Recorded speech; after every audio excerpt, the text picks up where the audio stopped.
സദാചലേശ്വരം ഭാവയേഹം ചമത്കാര പുരഗേഹം. നമസ്കാരം. മുത്തുസ്വാമി ദീക്ഷിതരെ പറ്റി അല്ലെങ്കിൽ മുത്തുസ്വാമി ദീക്ഷിതർക്ക് ഒരു ആദരാഞ്ജലി എന്നതാണ് ഈ വീഡിയോ. സ്വാഭാവികമായിട്ടും എൻ്റെ കൂടെ എൻ്റെ ബഹുമാന്യ സുഹൃത്തും ചിത്രകാരനും ഗായകനുമായ ശ്രീ ഗായത്രി അശോക്. അദ്ദേഹത്തെ നിങ്ങൾക്ക് പത്രികയിലൂടെ തന്നെ പരിചയമുണ്ട്. അല്ലാതെയും ഒരുപാട് പേർക്ക് അദ്ദേഹത്തെ അറിയാം. അതുകൊണ്ട് കൂടുതൽ വിശേഷണങ്ങൾക്ക് ഞാൻ മുതിരുന്നില്ല. സ്വാഗതം സർ. നമസ്കാരം. മുത്തുസ്വാമി ദീക്ഷിതർ 1775 ജനിച്ചു. 1835 ഇഹലോകവാസം വെടിഞ്ഞു. 60 വർഷത്തെ ജീവിതം. കർണാടക സംഗീതത്തിലെ ത്രിമൂർത്തികൾ എന്നറിയപ്പെടുന്ന ത്യാഗരാജൻ, ശ്യാമാശാസ്ത്രി, മുത്തുസ്വാമി ദീക്ഷിതർ, അവരിൽ ഏറ്റവും ഇളയവനായിരുന്നു മുത്തുസ്വാമി ദീക്ഷിതർ. ത്യാഗരാജൻ എന്ന മഹാവാഗ്ഗേയകാരൻ, ത്യാഗരാജ എന്ന വാഗ്ഗേയ മുദ്ര അദ്ദേഹത്തിൻ്റെ എല്ലാ കൃതികളിലും ഉണ്ടാകുമായിരുന്നു. ശ്യാമശാസ്ത്രികൾ ശ്യാമകൃഷ്ണ എന്ന വാഗ്ഗേയകാര മുദ്ര ഉപയോഗിച്ചിരുന്നു. മുത്തുസ്വാമി ദീക്ഷിതരാകട്ടെ ഗുരുഗുഹ എന്ന വാഗ്ഗേയകാര മുദ്രയാണ് ഉപയോഗിച്ചുകൊണ്ടിരുന്നത്. അതിൻ്റെ കാരണം വഴിയെ ഞങ്ങൾ പറയാം. ഇതുകൂടാതെ രാഗമുദ്ര കൂടെ മുത്തുസ്വാമി ദീക്ഷിതർ ഉപയോഗിച്ചിരുന്നു. ഒരു രാഗം, അത് ഖമാസ് ആണെങ്കിൽ ഖമാസ് എന്ന വാക്ക്, കല്യാണി ആണെങ്കിൽ കല്യാണി എന്നുള്ള വാക്ക്, ഇങ്ങനെ ആ വാക്ക് അദ്ദേഹത്തിൻ്റെ കൃതിയിൽ എവിടെയെങ്കിലും ഉണ്ടാകും. പലപ്പോഴും അത് കണ്ടെത്താൻ ബുദ്ധിമുട്ടാണ്, പക്ഷേ സൂക്ഷ്മ നിരീക്ഷണത്തിൽ നമുക്കത് മനസ്സിലാകും. ഇതൊക്കെയാണ് പ്രാഥമികമായിട്ട് മുത്തുസ്വാമി ദീക്ഷിതരുടെ പ്രത്യേകതയായിട്ട് എനിക്ക് തോന്നിയിട്ടുള്ളത്. ദീക്ഷിതരുടേതായിട്ട് ഏകദേശം 450-500 കൃതികൾ ആണ് കണ്ടെത്തിയിരിക്കുന്നത്. ഇനി എത്രയോ എണ്ണം കണ്ടെത്താതെ പോയിട്ടുണ്ടാവാം. ത്യാഗരാജനിൽ നിന്ന് വ്യത്യസ്തമായിട്ട് ദീക്ഷിതരുടെ ഏകദേശം എല്ലാ കൃതികളിലും, ചില മണിപ്രവാള കൃതികൾ ഒഴിച്ചാൽ ബാക്കിയെല്ലാം സംസ്കൃതത്തിലാണ്. അത് ദീക്ഷിതരുടെ യാത്രകളുടെ ഫലമാണ്, അദ്ദേഹത്തിൻ്റെ പഠനത്തിൻ്റെ ഫലമാണ്. ഭാരതം ഏകദേശം തിരുവാരൂർ മുതൽ കാശി വരെ കാൽനടയായിട്ട് യാത്ര ചെയ്തതിൻ്റെ അനുഭവമാണ്. അദ്ദേഹം അദ്വൈതിയായിരുന്നു. മാത്രമല്ല, ഈ ഇപ്പോൾ ദീക്ഷിതർ കൃതികളുടെ എണ്ണം പറഞ്ഞല്ലോ, 450-നും 500-നും ഇടയ്ക്ക് കൃതികളുണ്ടെന്ന് പറഞ്ഞു. അപ്പോൾ ഇതിൽ തന്നെ ഈ കൃതികളുടെ ഒരു വൈപുല്യം, അത് വൈവിധ്യങ്ങൾ, പല രീതിയിലുള്ള കൃതികൾ, ചിലപ്പോൾ ചില ഗ്രൂപ്പ് കൃതികളായിരിക്കും. പിന്നെ ഈ യാത്ര ചെയ്ത കാര്യം പറഞ്ഞല്ലോ, ഓരോ ക്ഷേത്രങ്ങളിലും പോയിട്ട് അങ്ങോട്ട് യാത്ര ചെയ്തിട്ട് ഓരോ ക്ഷേത്രങ്ങളിലും താമസിച്ച് അവിടുത്തെ എവിടെയെങ്കിലും താമസിച്ചുകൊണ്ട് ആ ക്ഷേത്രത്തെക്കുറിച്ച് വളരെ വിശദമായിട്ട് അങ്ങോട്ട് പഠിക്കും. പഠിച്ചിട്ട് ഈ ക്ഷേത്രകൃതികളിലും മറ്റുള്ള കൃതികളിലും ഒക്കെ ഉണ്ട്.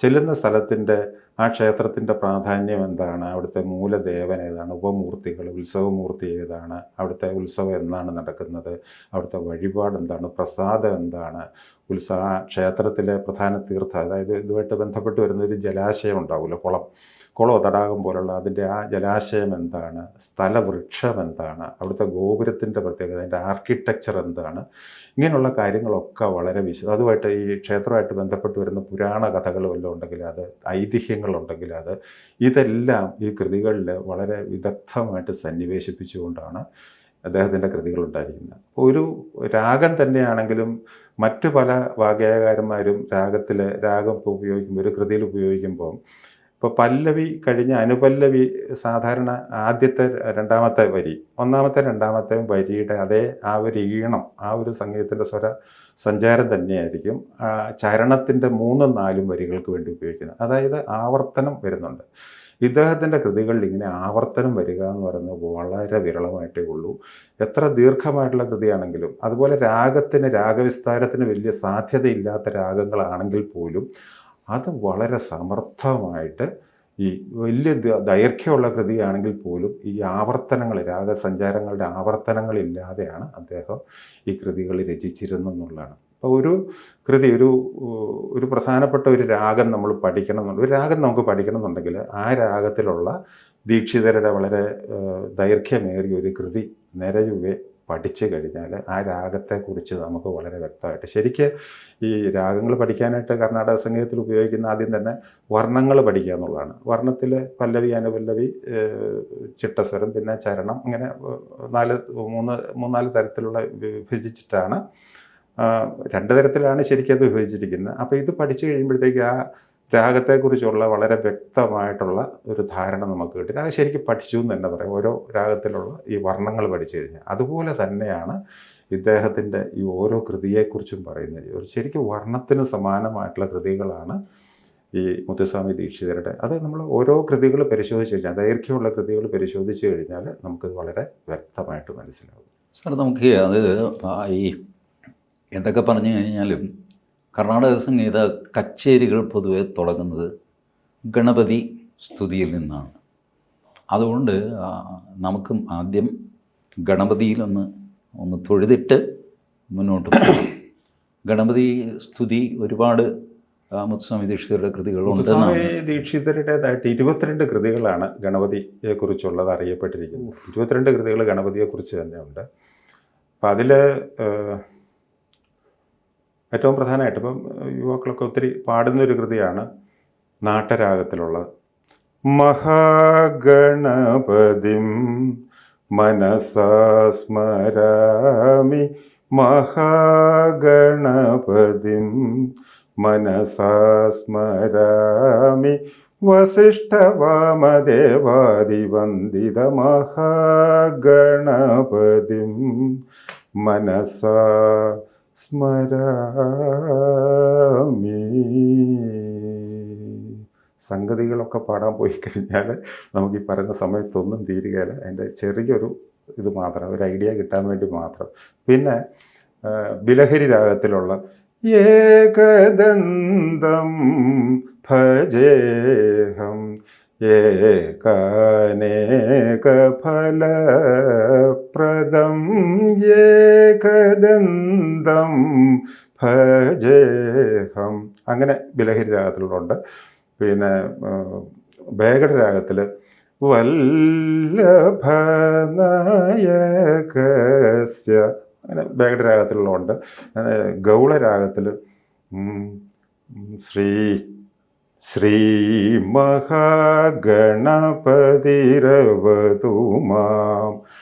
ഈ കൃതികളെക്കുറിച്ച് പിന്നെ സാധാരണ ഈ കർണാടക സംഗീതം അഭ്യസിക്കുന്നവർ തുടക്കം തന്നെ കുട്ടികൾ പഠിച്ചു വരുമ്പോഴത്തേക്കും മലഹരി രാഗത്തിൽ വിഘ്നേശ്വര ഗീതം, ശ്രീ ഗണനാഥ, ആ ഇതൊക്കെ പഠിച്ചു കൊടുക്കുന്ന മലഹരി രാഗത്തിലാണ്. അപ്പം ഈ രാഗത്തിൽ പൊതുവെ ഇത് പഠിക്കുന്നുണ്ടെങ്കിലും കർണാടക സംഗീതത്തിൽ കൃതികൾ വളരെ കുറവാണ് മലഹരി രാഗത്തിൽ. പക്ഷെ ദീക്ഷിതരുടെ 2 കൃതികളുണ്ട്.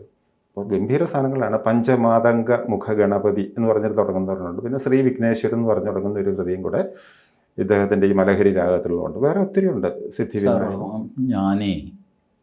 ഞാൻ വാസ്തവത്തിൽ ഗണപതി സ്തുതി എന്ന് പറഞ്ഞപ്പോൾ മനസ്സിൽ വിചാരിച്ചത് ഇതൊന്നുമല്ല. എനിക്ക് മനസ്സിലായി. സാർ ഉദ്ദേശിച്ചത് പുരകുംഭസംഭവ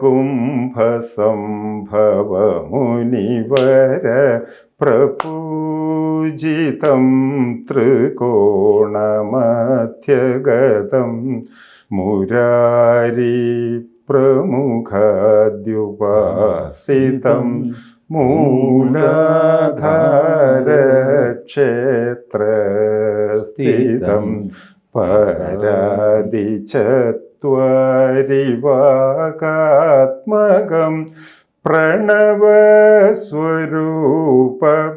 വക്രതുണ്ടം നിരന്തരം നിടിലചന്ദ്രഖണ്ഡം.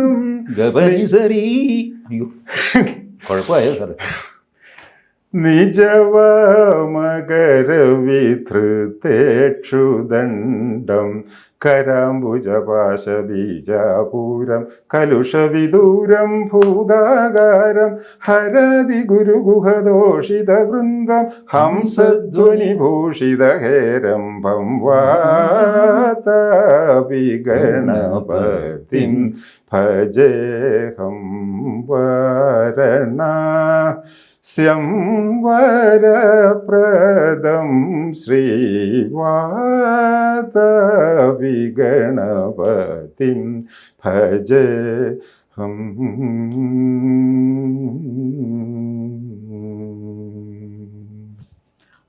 യെസ്, ഇതാണ് ഞാൻ പ്രതീക്ഷിച്ചത്. വാതാപി ഗണപതി. ഒരു കാര്യം, ഈ ബേസിക്കലി മുത്തുസ്വാമി ദീക്ഷിതരുടെ സാറേ, ഈ കൃതി ഉണ്ടല്ലോ, ആ. ഈ കൃതി പാടാത്തവരായിട്ട് കർണാടക സംഗീതത്തിൽ ആരും തന്നെ ഇല്ല. അതിന്റെ പ്രാധാന്യം എനിക്കറിയാം. ഞാൻ അതുകൊണ്ടാണ് അത് ഇച്ചിരി കഴിഞ്ഞിട്ട് പാടാം എന്ന് വിചാരിച്ചത്. അങ്ങ് നമ്മൾ ഇങ്ങേരുടെ മുസരി സുബ്രഹ്മണ്യർ തുടങ്ങിയ മഹാവൈദ്യനാഥയ്യർ തുടങ്ങിയ GNB, MD Ramanathan, DK Jayaraman, മഹാരാജപുര സന്താനം, രാമനാട് കൃഷ്ണൻ തുടങ്ങി ഇങ്ങോട്ട് സംഗീതജ്ഞരുടെ മുഴുവൻ എടുത്തു കഴിഞ്ഞാൽ ഇങ്ങേയറ്റത്ത് വരുന്ന യുവതലമുറയിൽപ്പെട്ടവരും സഞ്ജയ് സുബ്രഹ്മണ്യം ഇപ്പം യുവതലമുറയല്ല, പക്ഷെ അത് കഴിഞ്ഞിട്ട് വന്നിരിക്കുന്ന യുവതലമുറയിൽപ്പെട്ടവരും ഒക്കെ പാട്ട് തുടങ്ങുന്ന ആ രാഗത്തിൻ്റെ ഒരു സുഖമുണ്ട്. പിന്നെ ഇതിൻ്റെ ഒരു കോൺട്രാസ്റ്റാണ് സാർ ഞാനും ആലോചിച്ചത്. സാർ പറഞ്ഞ രണ്ട് പേരുകൾ, ഒന്ന് GN ബാലസുബ്രഹ്മണ്യം, വേറൊന്ന് നമ്മുടെ MD രാമനാഥൻ. ഈ മുത്തുസ്വാമി ദീക്ഷിതരുടെ കീർത്തനങ്ങൾ ഞാൻ പൊതുവെ കേട്ടിട്ടുള്ളത് ചൗക്ക കാലത്തിൽ പാടേണ്ടതാണ്, വളരെ പതുക്കെ. ശരിയാ. അങ്ങനെ പാടുന്ന ആളാണ് MD രാമനാഥൻ. GNB എന്ത് ചെയ്താലും ശരി ചൗക്ക കാലത്തിൽ ഏത് കീർത്തനമാണെങ്കിലും ശരി അതൊരു സൂപ്പർ ഫാസ്റ്റ് വണ്ടിയാണ്. ബ്യൂട്ടിഫുള്ളാണ്, ബട്ട് സൂപ്പർ ഫാസ്റ്റാണ്. അതിനുശേഷം ഇപ്പോൾ യേശുദാസിൻ്റെ വാതാപി ഗണപതി സൂപ്പർ ഫാസ്റ്റായിട്ട് മനോഹരമായിട്ട് പാടിയിട്ടുണ്ട്, വളരെ ഫാസ്റ്റായിട്ട്. അപ്പോൾ സഞ്ജയ് സുബ്രഹ്മണ്യം സാമാന്യം ഫാസ്റ്റായിട്ട് പാടുന്നത്. GNB സ്കൂളാണ് പുള്ളി ഫോളോ ചെയ്യുന്നത്. അപ്പോൾ ഇതിങ്ങനെ ചൗക്ക് കാലം ആണ് പാടേണ്ടതെന്നും ചൗക്ക് കാലത്തിൽ പാടിയവരുമായ ആദ്യത്തെ ആ ഒരു പരമ്പര എങ്ങനെയായിരുന്നു സാറൊന്ന് പറയാമോ? അത് മുത്തുസ്വാമി ദീക്ഷിതർക്ക് ആൺമക്കളില്ലായിരുന്നു.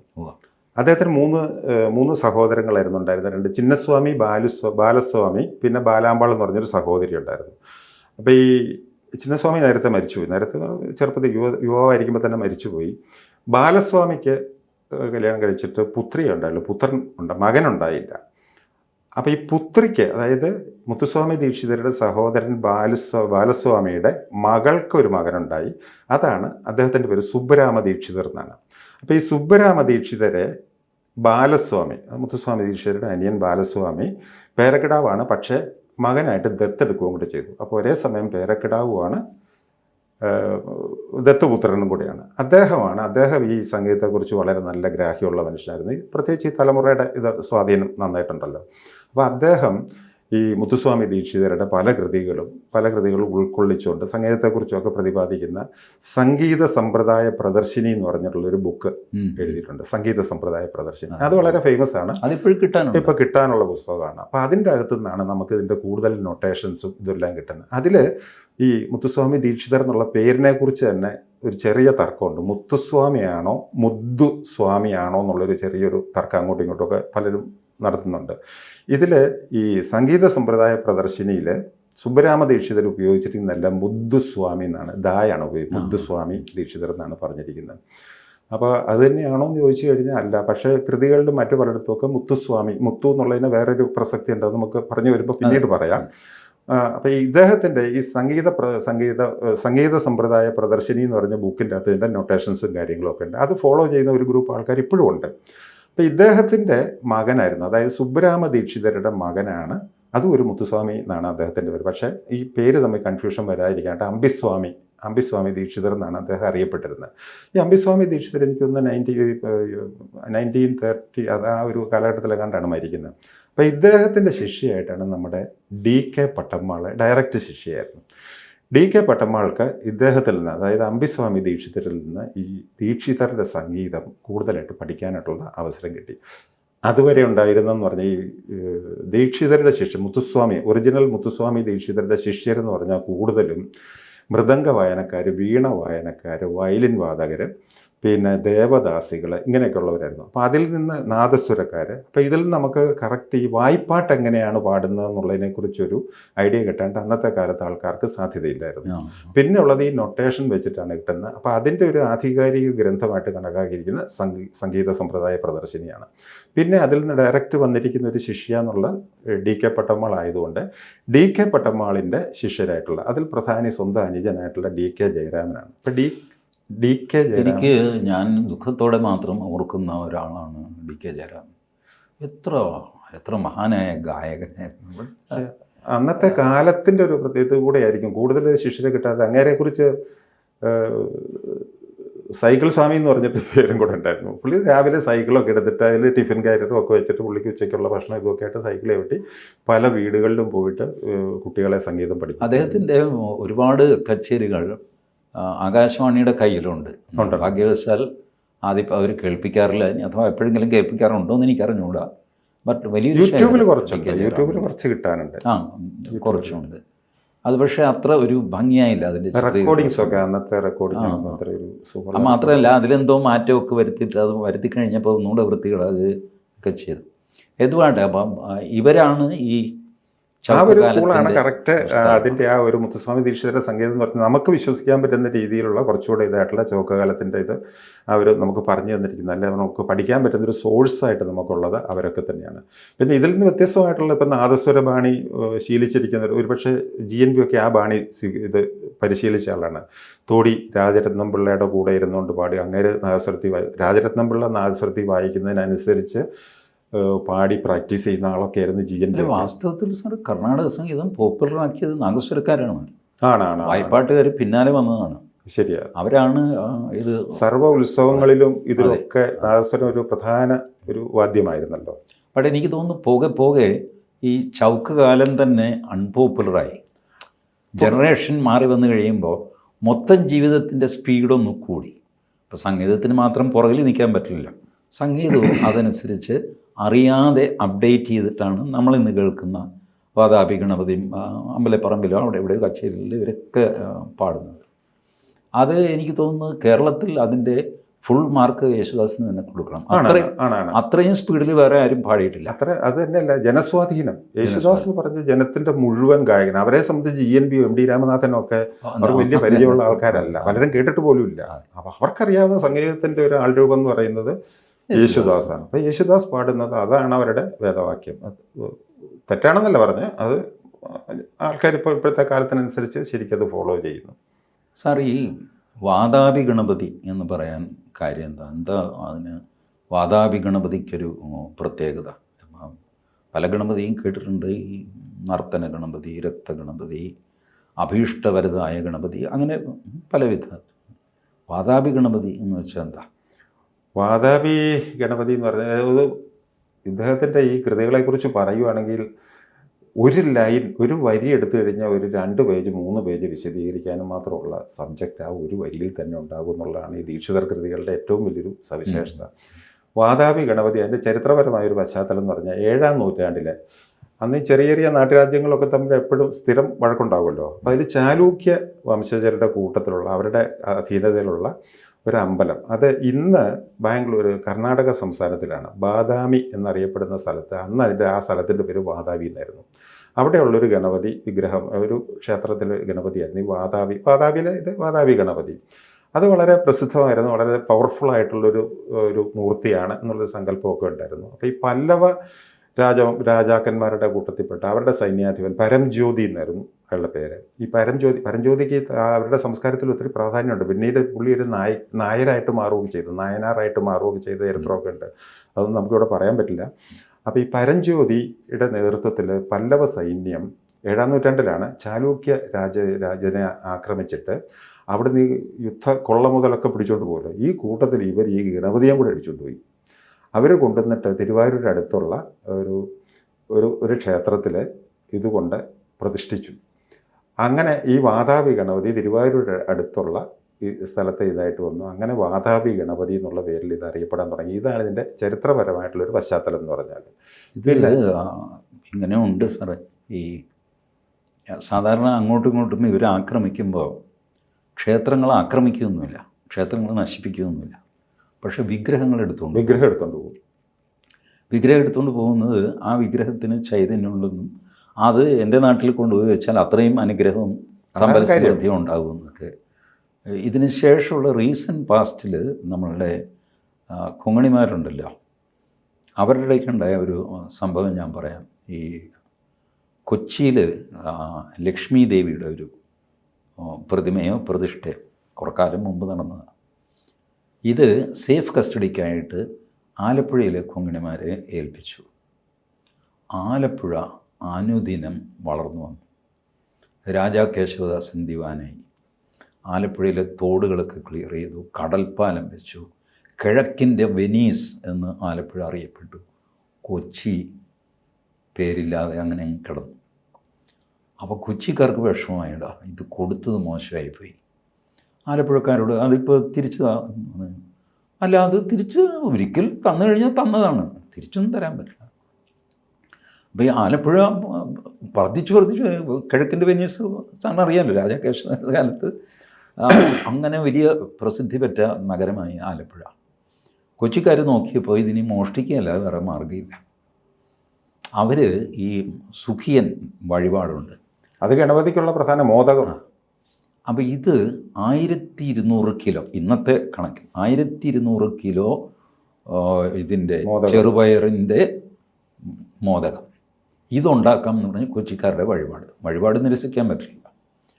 ആലപ്പുഴ അവർ പൈസ മുടക്കി ഇവരങ്ങോട്ട്, ഇത് മല പോലെ അങ്ങോട്ട്, ഇതിൻ്റെ ബഹളം, ഹാൻഡിൽ ചെയ്യാൻ ആൾക്കാർ വേണ്ടേ. അത് കഴിഞ്ഞിട്ട് ഈ പ്രസാദം തിരിച്ച് കൊച്ചിയിലേക്ക് വരണം. ഇതിനിടയ്ക്ക് ഇതിൻ്റെ കൂടെ വെച്ച് ബോട്ടിൽ കയറ്റി 10 മിനിറ്റ് കഴിഞ്ഞപ്പോഴത്തേക്ക് ആലപ്പുഴക്കാർക്ക് മനസ്സിലായി ഇത് ഇവർ അടിച്ചു മാറ്റിയെന്ന് പറഞ്ഞു. ഇവർ പുറകെ വെച്ച് പിടിച്ചെങ്കിലും ഈ 12 തുഴക്കാരൊക്കെയുള്ള വള്ളമാണ്. അപ്പോൾ ഈ വള്ളം തുഴച്ചിൽ അവർ കൊച്ചിക്കാർ ക്യാമന്മാരായിരുന്നു. അവരാണ് ആദ്യം സ്റ്റാർട്ട് ചെയ്തത്. അവർ ഈ തിരുവിതാംകൂറിൻ്റെ അതിർത്തി കടന്നു. പിന്നെ മറ്റവർക്കൊന്നും ചെയ്യാൻ, ഇതിൻ്റെ പേരിൽ യുദ്ധം ചെയ്യാനൊന്നും പറ്റില്ല. അങ്ങനെ ആണ് വീണ്ടും ആലപ്പുഴ ക്ഷീണിച്ചു, കൊച്ചി പ്രോസ്പെറസ്. ഇപ്പോൾ റിഫൈനറി വന്നു, പോർട്ടായി, അതായത് ഇപ്പോൾ കേരളത്തിൻ്റെ ഫൈനാൻഷ്യൽ ക്യാപിറ്റൽ എന്ന് പറയുന്നത് കൊച്ചിയാണ്. ആലപ്പുഴയോ ക്ഷീണിച്ചു. ഇത് ഇങ്ങനെ ഈ ഒറ്റ വിഗ്രഹത്തിൻ്റെ പ്രസൻസ് കൊണ്ടൊരു പ്രദേശം മുഴുവൻ പ്രോസ്പെറസ് ആകുന്നു. അതാണ് ഇവർ ഈ വിഗ്രഹം അടിച്ചു മാറ്റുന്നത്. അപ്പോൾ ഈ പരംജ്യോതിക്ക് ആ ക്ഷേത്രം ക്ഷേത്രമൊന്നും തൊട്ടിട്ടില്ല. അല്ല, പുള്ളി വലിയ ഭക്താഗ്രേസരനായി. ഈ നായന്മാരെന്ന് പറഞ്ഞാൽ 63 നായന്മാരാണ് ഉള്ളത്. അവരെല്ലാം വളരെ ശൈവഭക്തരായിട്ടുള്ള മനുഷ്യരാണ്. ശരിക്കും അത് ചരിത്രത്തിലുള്ള 63 നായന്മാരുടെ കഥയെന്ന് പറയുന്നത്. ഇത് നായരെന്നും പറയും, നമ്മുടെ ഇവിടുത്തെ നായർ ജാതിയല്ല, അല്ലാതെ നായന്മാർ എന്ന് പറയുന്നത്. നായന്മാരെന്ന് തന്നെയാണ് അവരെ പറയുന്നത്. ഒരു നായരുടെ കഥ പിന്നെ പറയേണ്ടി വരും. അപ്പോൾ അങ്ങനെയാണ് വാതാപി ഗണപതി. ഈ വാതാപി ഗണപതിക്ക് വേറെയും പ്രാധാന്യമുണ്ട്. അതായത് അത് പറയേണ്ട സമയമില്ല, പുരാണത്തിലൊക്കെ ഉള്ളതാണ്, ഇതിഹാസത്തിലും ഒക്കെ ഉള്ള കഥകളാണത്. അതായത് 2 അസുരവര്, വാതാപി ഇല്ലുലൻ എന്ന് പറഞ്ഞ 2 അസുരന്മാരുണ്ടായിരുന്നു. രാവണരെ കൊന്നു തിന്നാൻ തുടങ്ങി. അങ്ങനെയൊക്കെ വന്നിട്ട് അഗസ്ത്യ മഹർഷി അവിടെ വരുന്നുണ്ട്. അഗസ്ത്യ മഹർഷി ഇതിന് പരിഹാരം കണ്ടെത്തുന്നൊക്കെ ആയിട്ടുള്ള ഒരു ഇതൊക്കെ ഉണ്ട്. അങ്ങനെ ഒരു പുരാണ പ്രസിദ്ധമായിട്ടുള്ളൊരു കഥയും കൂടി ഇതിൻ്റെ അകത്ത് മിക്സ് ചെയ്തിട്ടുണ്ട്. അതാണ് ഈ കുംഭസംഭവൻ എന്ന് പറഞ്ഞ അഗസ്ത്യ അങ്ങരുടെ ജന്മം ഉണ്ടായത് കുടത്തിലാണ്. അതാണ് കുംഭസംഭവൻ എന്ന് പറഞ്ഞിരിക്കുന്നത്. അങ്ങനെ വിശദീകരിക്കാൻ പോവുകയാണെങ്കിൽ ഈ ത്രികോണ മധ്യഗതം എന്ന് പറയുന്നത്, അത് ഇത് പ്രതിഷ്ഠിച്ചിരിക്കുന്ന അമ്പലത്തിൽ ആ തിരുച്ചെങ്കട്ടൻകുടി എന്ന് പറഞ്ഞ ഒരു ക്ഷേത്രത്തിലാണ് കൊണ്ടുപോയിട്ട് തിരുവാരൂര് അടുത്തുള്ള തിരുച്ചെങ്കട്ടൻകുടി എന്ന് പറഞ്ഞ ക്ഷേത്രത്തിലാണ് പ്രതിഷ്ഠിച്ചിരിക്കുന്നത്. അപ്പോൾ ഈ ഗണപതി വിഗ്രഹത്തിൻ്റെ ചുറ്റുമായിട്ട് ത്രികോണ ആകൃതിയിലുള്ളൊരു കവറിങ് ഉണ്ട്, ഒരു സ്ട്രക്ചർ. അത് ത്രികോണം എന്ന് പറഞ്ഞാൽ കറക്റ്റ് ത്രികോണമല്ല, ഇച്ചിരി വളഞ്ഞിട്ടിരിക്കും. അങ്ങനത്തെ ഒരു ഇതുണ്ട്. അതാണ് ത്രികോണമധ്യഗതം. ഈ ഒരു ചരിത്രം അല്ലെങ്കിൽ ആ ഒരു ആർക്കിടെക്ചറൽ ഇമ്പോർട്ടൻസ് എന്ന് പറയുന്നത് ഈ കൃതിക്കകത്ത് കൊണ്ടുവന്നിരിക്കുകയാണ്. ഓരോ ലൈനും ഉണ്ട്. ആ ഒരു ഓരോ വരിക്കും നമുക്ക് വിശദമായിട്ട് പറയാനായിട്ട് ഒത്തിരി സംഭവമുണ്ട്. ഇപ്പം അത് കഴിഞ്ഞ് വന്നിട്ട് പരാതിചത്വരിവാകാത്മകം, അത് നമ്മുടെ ഭാരതീയ പുരാണങ്ങൾ അല്ലെ പുരാതന കാലത്തെ ശബ്ദശാസ്ത്രം, ശബ്ദം ഉണ്ടാകുന്നത് എങ്ങനെയാണ്, വാക്കുകൾ ഫോം ചെയ്യുന്നത് എങ്ങനെയാണ് എന്നതിനെക്കുറിച്ചൊക്കെയുള്ള വളരെ വിശദമായിട്ടുള്ള സ്റ്റഡികളുള്ള നമ്മുടെ ഭാരതീയ സംസ്കാരത്തിൽ അതുണ്ടായിരുന്നു. ശരിക്ക് ഒരു വാക്ക് ഉത്ഭവിക്കുന്നതിന് മുമ്പ് അതിന് 4 അവസ്ഥകളുണ്ടെന്നാണ് പറയുന്നത്. ഒരു വാക്ക് ഉരുത്തിരിഞ്ഞ് വരണമെന്നുണ്ടെങ്കിൽ 4 അവസ്ഥകൾ. അത് പര, പശ്യന്തി, മധ്യമ, വൈഖരി, ഇങ്ങനെ 4 അവസ്ഥയിലൂടെ കടന്നു പോയിട്ടാണ് വാക്കായിട്ട് നമ്മളിൽ നിന്ന് രൂപം കൊള്ളുന്നതാണ് ഈ ശാസ്ത്രം പറയുന്നത്. പര എന്ന് പറഞ്ഞാൽ ഒരു വാക്ക് പറയണോ വേണ്ടയോ എന്നുള്ളത് ചിന്തിച്ചു തുടങ്ങുന്നൊരവസ്ഥയാണ്. അത് അംബികാശക്തി നിയന്ത്രിക്കുന്നതാണ്. ഇവിടെ നിന്നിട്ട് പശ്യന്തി എന്ന് പറയുന്ന ഇതിലേക്ക് പോകും. അത് ഇച്ഛാശക്തി നിയന്ത്രിക്കുന്ന ഒരു അവസ്ഥയിലേക്ക്. ഇത് കഴിഞ്ഞിട്ട് ജ്ഞാനശക്തി നിയന്ത്രിക്കുന്ന ഒരിതുണ്ട്, അത് മധ്യമ എന്ന് പറയുന്ന അവസ്ഥയിലാണ്. ഈ 3 അവസ്ഥയിലും ഈ വാക്ക് ഓഡിബിൾ അല്ല, നമുക്ക് ശ്രാവ്യമായിട്ടുള്ള അവസ്ഥയല്ല, വാക്ക് മനസ്സിൽ ഉരുത്തിരിഞ്ഞ് വരുന്ന അവസ്ഥയാണ്. 4മത്തെയാണ് വൈഖരി എന്ന് പറയുന്നൊരു അവസ്ഥ വരുന്നത്. അപ്പോൾ മാത്രമേ ഉള്ളൂ ഈ വാക്ക് നമുക്ക് കേൾക്കാൻ പറ്റുള്ളൂ. അതാണ് ഈ പര ആദിയായ എന്നുള്ളതാണ്. പരാതി ചത്വ 4 അവസ്ഥയിലൂടെ പോകുന്നതാണ്. വാഗാത്മകം, ഇങ്ങനെയാണ് വാക്ക് ഉരുത്തിരിഞ്ഞ് വരുന്നതെന്നുള്ളതാണ്.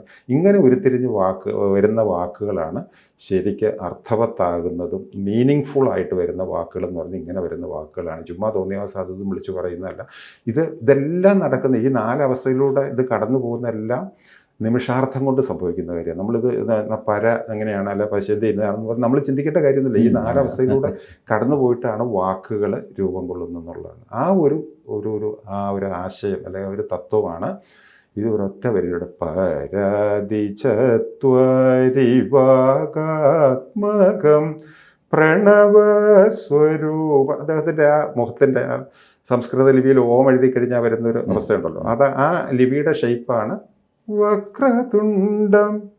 ആ ഷേപ്പിനെ കുറിച്ച്, ഓമിൻ്റെ ഷേപ്പിനെ കുറിച്ച്, അതിൽ തന്നെ ഈ വലംപിരി ഗണപതിയും ഇടംപിരി, വലംചുഴി ഇടംചുഴി എന്ന് പറഞ്ഞിട്ട് പറയും. വലത്തോട്ട് തുമ്പിക്കൈ തിരിഞ്ഞിരുന്ന് കഴിഞ്ഞാൽ അതിന് പവർ കൂടുതലുണ്ടെന്നാണ് പറയുന്നത്.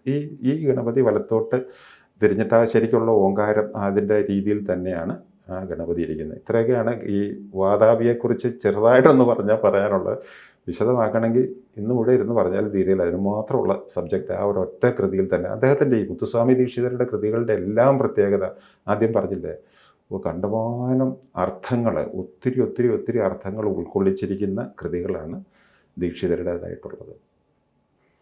സാർ, ഈ മുത്തുസ്വാമി ദീക്ഷിതരുടെ ജനനം അത് ഒരു പ്രശ്നമാണ്. ഞാനിത് ആലോചിക്കാൻ കാര്യം എന്താണെന്ന് വെച്ചാൽ, സാറിപ്പോൾ പാടിയ വാതാപി ഗണപതി ഉണ്ടല്ലോ, അത് ഹംസധ്വനി രാഗത്തിലാണ്. ഈ ഹംസധ്വനി രാഗം കണ്ടുപിടിച്ചത് അഥവാ സൃഷ്ടിച്ചത് മുത്തുസ്വാമി ദീക്ഷിതരുടെ അച്ഛൻ രാമസ്വാമി ദീക്ഷിതരായിരുന്നു.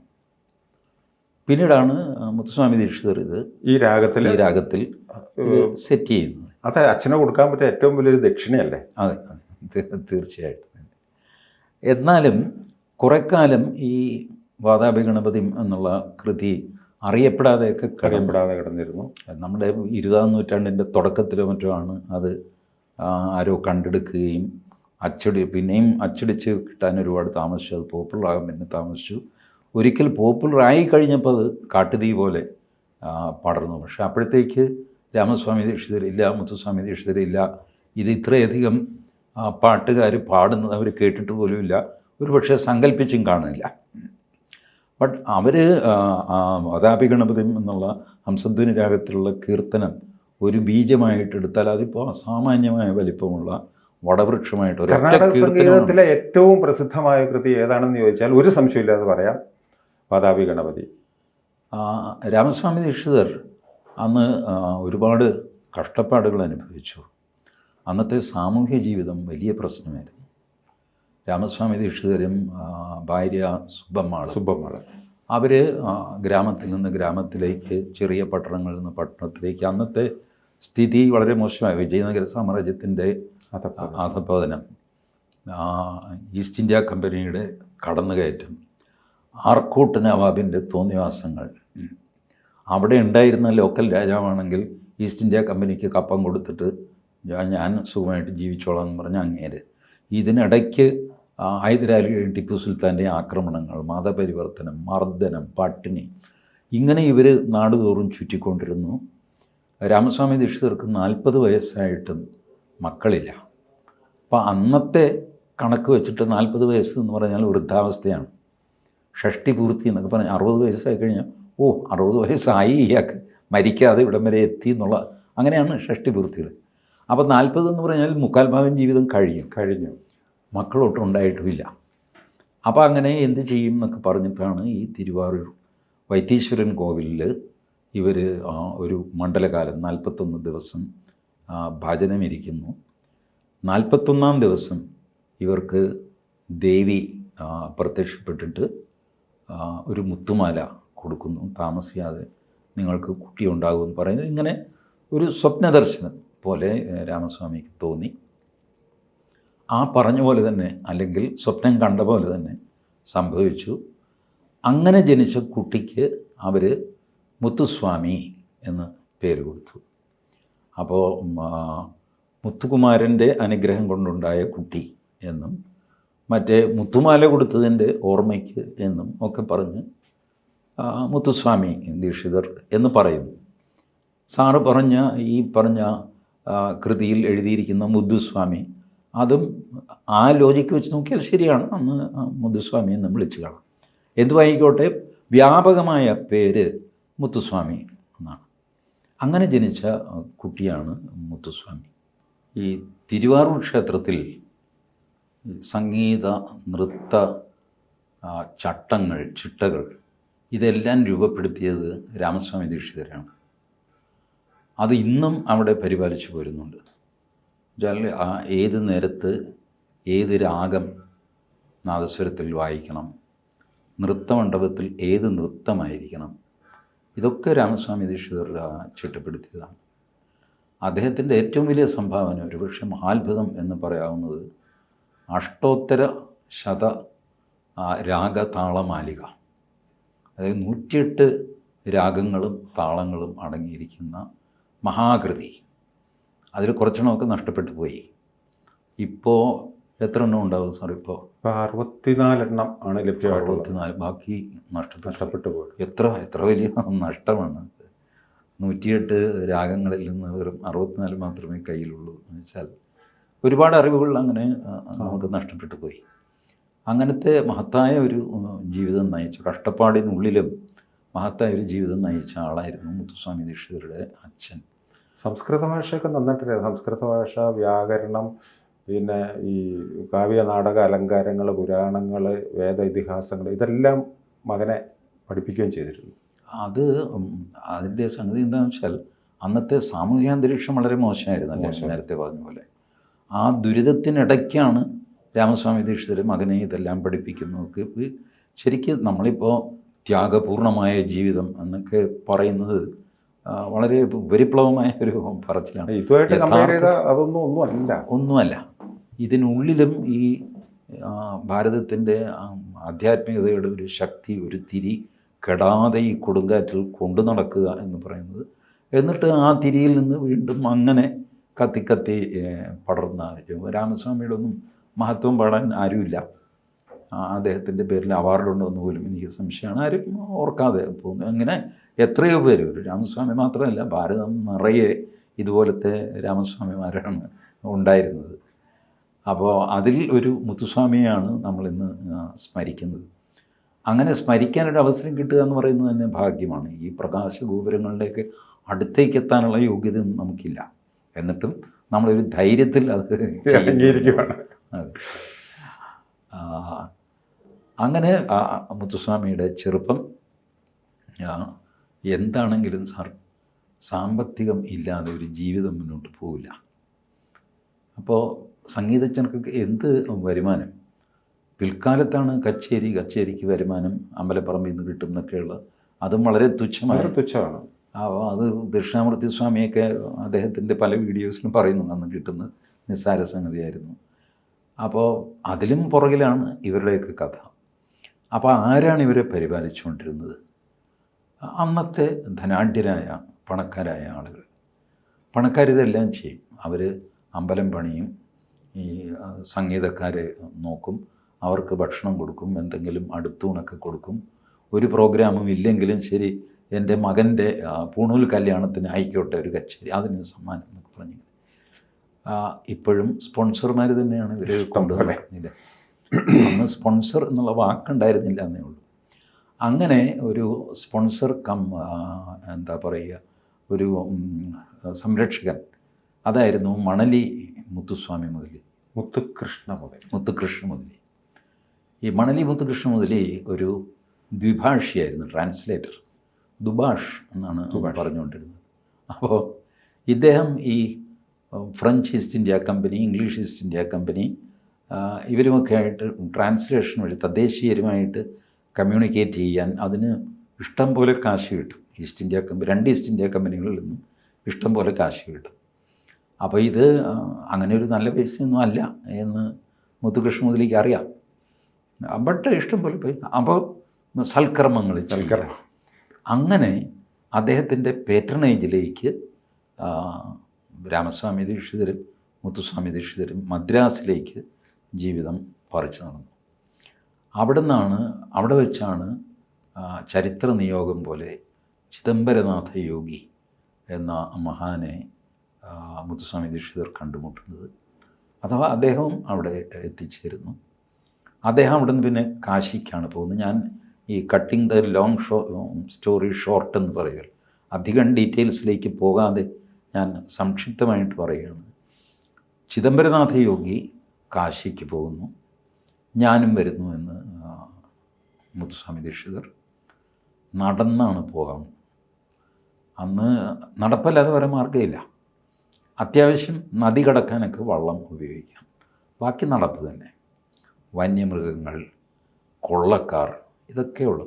അന്നത്തെ ഒരു സാധാരണക്കാരൻ്റെ സഞ്ചാരവൃത്തം എത്രയാണെന്ന് സാറിന് അറിയാമോ? 20 കിലോമീറ്ററാണ് മാക്സിമം ഒരാൾ സഞ്ചരിക്കുന്നത്. ഈ 20 കിലോമീറ്റർ വൃത്തത്തിൽ ഇയാൾ കിടന്ന് കറങ്ങിക്കൊണ്ടിരിക്കുക, അതോടെ ജീവിതം അവസാനിക്കും. അതിന് പുറത്തേക്ക് സഞ്ചരിച്ച അപൂർവം മനുഷ്യരിൽ ഒരാൾ ഈ മുത്തുസ്വാമി ദീക്ഷിതരാണ്. അദ്ദേഹത്തിൻ്റെ ജീവിതത്തിൽ അദ്ദേഹം ടോട്ടൽ കാൽനടയായിട്ട് നടന്ന ദൂരം ചിലരൊക്കെ കണക്ക് കൂട്ടിയിട്ടുണ്ട്. 3700 കിലോമീറ്ററാണ് അന്നത്തെ കാലത്ത്.